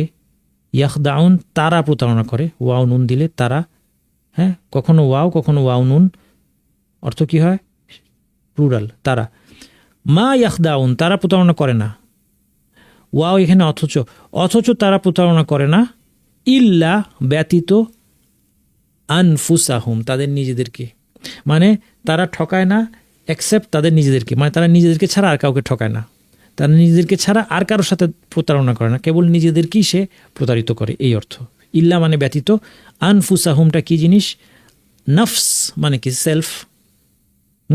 নফসি মানে আমি নিজেকে বুঝাচ্ছি। এটার প্লুরাল হচ্ছে আনফুস। আনফুসাহুম মানে তাদের নিজেরা, তারা নিজেরা, মানে তারা প্রতারণা করে কেবল তাদের নিজেদেরকে, অথচ তাদের নিজেদের সাথে ছাড়া তারা অন্য কারোর সাথে প্রতারণা করে না। ওয়ামা ইয়াশউরুন তারা উপলব্ধি করে না। শাআরা অতীত, সে উপলব্ধি করেছে। ইয়াশউরু সে উপলব্ধি করে। ইয়াশউরুন তারা উপলব্ধি করে। মা ইয়াশউরুন তারা উপলব্ধি করে না। ওয়ামা ইয়াশউরুন অথচ তারা উপলব্ধি করে না। তারা আল্লাহ মুমিনদের সাথে প্রতারণা আশ্রয় নেয়, অথচ তারা কেবল নিজেদেরকেই ধোঁকা দেয়, কিন্তু সেটা তারা টের পায় না। এই হল অর্থ। ফি কুলুবিহিম মারাদ, ফি মানে মধ্যে, কুলুব আমরা আগেই দেখেছি কলব অন্তর, এটার প্লুরাল হচ্ছে কুলুব। হিম কুলুবিহিম তাদের অন্তরে, মারাদ রোগ, তাদের অন্তরে রোগ রয়েছে, আছেটা এখানে নাই আরবিতে, আমরা বুঝার সুবিধার্থে বাংলায় দিয়ে দিলাম। তাদের অন্তরে রোগ আছে। ফা, এই ফাটা ইন্টারেস্টিং, এই ফাটা হচ্ছে ফা উসাবাবিয়া, এই ফাটা সাবাবিয়া বোঝাচ্ছে, অর্থাৎ ফলে বোঝাচ্ছে, ফলে মানে রোগ আছে, এর রেজাল্ট হিসেবে কি হলো সেটা বোঝাচ্ছে। ফাজাদাহুমুল্লাহু মারাদা, তাদের রোগ আল্লাহ বাড়িয়ে দিলেন, কারণ তারা রোগ পুষে রেখেছে। এখানে তাদের যে রোগটা আছে এটা হচ্ছে এই রোগটাকে তারা দূর করছে না, এই রোগটাকে তারা লালন করছে। এই কারণে তারা যদি সত্য চাইতো, জ্ঞান অর্জন করত, সত্য মেনে নিত, তাহলে এই রোগ দূর হয়ে যেত। কিন্তু তারা যেহেতু রোগটাকে পুষে রেখেছে, আল্লাহ রোগটা বাড়িয়ে দিলেন, এটার শাস্তি স্বরূপ। ফা এই জন্য ফলে। জাদাহুমুল, জাদা মানে বাড়ানো, জাদার সাথে দুইটা অবজেক্ট আসতে পারে। এখানে আল্লাহ হচ্ছে কর্তা, মানে যিনি বাড়িয়েছেন। জাদ আল্লাহ মানে আল্লাহ বাড়িয়েছেন। জাদাহুমুল্লাহু মারাদা, জাদাহুম তাদেরকে বাড়িয়ে দিয়েছেন। তাদের কি বাড়িয়ে দিয়েছেন? তাদের রোগ বাড়িয়ে দিয়েছেন। তাহলে জাদার সাথে দুইটা অবজেক্ট আসে। অনেক সময় বলা হয় জাদাকা আল্লাহু হিরসান, আল্লাহ যেন তোমার আগ্রহ আরও বাড়িয়ে দেন, পড়াশোনার আগ্রহ বা কোনো ভালো কাজের আগ্রহ, ইবাদতের আগ্রহ যেন বাড়িয়ে দেন। জাদাকা আল্লাহু হিরসান দোয়া হিসেবে বলা হয়। এখানে জাদাহুমুল্লাহু মারাদা, আল্লাহ তাদের রোগ বাড়িয়ে দিয়েছেন। ওয়ালাহুম তাদের জন্য রয়েছে, লাহুম আমরা আগেই দেখেছি। হ্যাঁ, কি রয়েছে? আযাবুন শাস্তি, আলিমুন আলিম মানে যন্ত্রণাদায়ক, আলাম থেকে, আলাম মানে ব্যথা, আলিম মানে যেটার মধ্যে ব্যথা লাগে, কষ্ট হয়, শারীরিক কষ্ট হয়। আযাবুন শাস্তি, আলিম শাস্তিটা কেমন? কষ্টকর, যন্ত্রণাদায়ক, তাদের জন্য যন্ত্রণাদায়ক শাস্তি। বিমা কানু ইয়াকযিবুন, এখানে খুব মজার জিনিস শিখাবো আপনাদেরকে। প্রথমে দেখেন কানু মানে কি? কানু হচ্ছে কানার সাথে ওয়াও, কানা মানে সে ছিল, সাথে ওয়াও যুক্ত হইলে তারা ছিল। এটা কিন্তু আমরা বারবার দেখছি, তাই না? ওয়াও যুক্ত হলে প্লুরাল হয়ে যাওয়া। কানা মানে সে ছিল, কানু মানে তারা ছিল। এরপর এটা দেখেন ইয়াকযিবুন আসছে কীভাবে, কাযাবা থেকে, এটা হচ্ছে মাদি, সে মিথ্যা বলেছে। ইয়াকযিবু মানে সে মিথ্যা বলে, ওয়াউনুন মানে তারা, তারা মিথ্যা বলে। আচ্ছা, এখন তাহলে কানু মানে তারা ছিল, ইয়াকযিবুন মানে তারা মিথ্যা বলে, কিন্তু যখন দুইটা এক হবে কানু ইয়াকযিবুন দিয়ে একটা নতুন অর্থ হবে, সেটা হচ্ছে তারা মিথ্যা বলতো। এটা মনে রাখবেন। কানা সাথে যদি আরেকটা ভার্ব আসে, দুইটা মিলে একটা নতুন অর্থ হবে। তাহলে কানু মানে অর্থ হচ্ছে তারা ছিল, এটা এক ধরনের auxiliary verb, verb to be ইংরেজিতে বলে, যারা ইংরেজি গ্রামার মনে আছে। ইয়াকযিবুন হচ্ছে তারা মিথ্যা বলে, কানু ইয়াকযিবুন মানে অতীত হয়ে গেল, তারা অতীতে মিথ্যা বলতো, মানে তারা নিয়মিত মিথ্যা বলতো। তাহলে তাদের জন্য যন্ত্রণাদায়ক শাস্তি রয়েছে, কারণ এই বিমা দিয়ে কারণ বোঝাচ্ছে, কারণ তারা মিথ্যা বলতো। তাদের যন্ত্রণাদায়ক শাস্তি কি? কারণ তারা মিথ্যা বলতো। এখানে একটা বলে রাখি, এই আয়াতটা দুইভাবে নাজিল হয়েছে, দুইভাবে অবতীর্ণ হয়েছে। বিমা কানু ইয়াকযিবুন, বিমা কানু ইউকাযযিবুন, এটা দুইভাবে পড়া যায় আয়াত। এটা ইলমুল কিরাআতের মধ্যে গেলে আপনারা জানতে পারবেন। এখানে বিস্তারিত আমরা সেগুলো আলোচনা করব না, কিন্তু শুধুমাত্র যেটা ব্যাপক অর্থ আর নতুন অর্থ পাওয়া যাচ্ছে এটা ব্যাখ্যা করব। তার মানে তাদের যে যন্ত্রণাদায়ক শাস্তি রয়েছে এটার একটা কারণ আছে, এই বিমা দিয়ে কারণটা বোঝাচ্ছে। এটাকে আমি আরেকটু এক্সপ্লেন করবো একটু পরে, কিন্তু আগে দেখেন কি কারণে। কারণ তারা মিথ্যা বলতো। আর যদি ইউকাযযিবুন পড়া হয়, যেটা অন্য কিরাতে এসেছে, মানে ওইভাবেও এই আয়াতটা নাজিল হয়েছে, সেক্ষেত্রে অর্থ হবে কারণ তারা অস্বীকার করত। তাকযিব থেকে ইউকাযযিবুন মানে অস্বীকার করা, কাযাবা ইয়াকযিবু মানে মিথ্যা বলা। অর্থাৎ দুইটা বৈশিষ্ট্য তাদের ছিল, একটা হচ্ছে তারা মিথ্যা বলতো, আর একটা হচ্ছে তারা অস্বীকার করতো। কাজেই তাদের এই যৌথ অপরাধ, মিথ্যা বলা এবং সত্যকে অস্বীকার করার কারণেই তাদের জন্য রয়েছে যন্ত্রণাদায়ক শাস্তি। এই জন্য আমরা আগে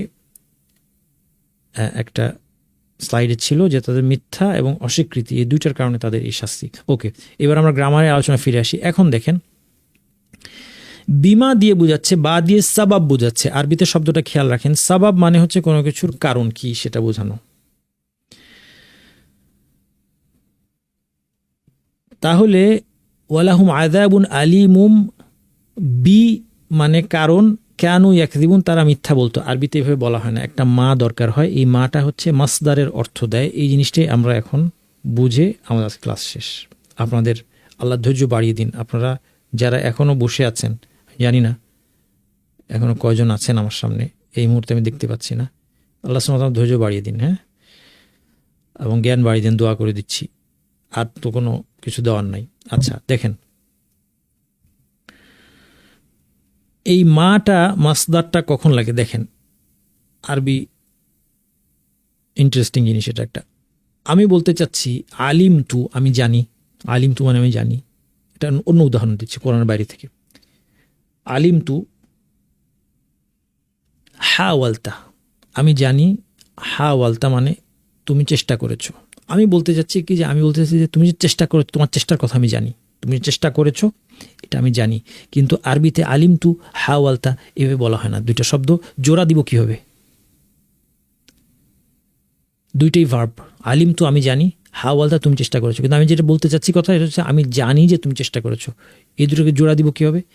এখানে আমাদের একটা মা মাসদারিয়া লাগবে, যেটা আসলে অর্থ হয়ে যাবে আলিম তু মা হা ওয়ালতা। এখানে মানে হচ্ছে তোমার চেষ্টার কথা আমি জানি। অর্থাৎ মাটা মাসদার মানে হচ্ছে কোনো একটা ভার্বের, কোনো একটা কাজের নাম।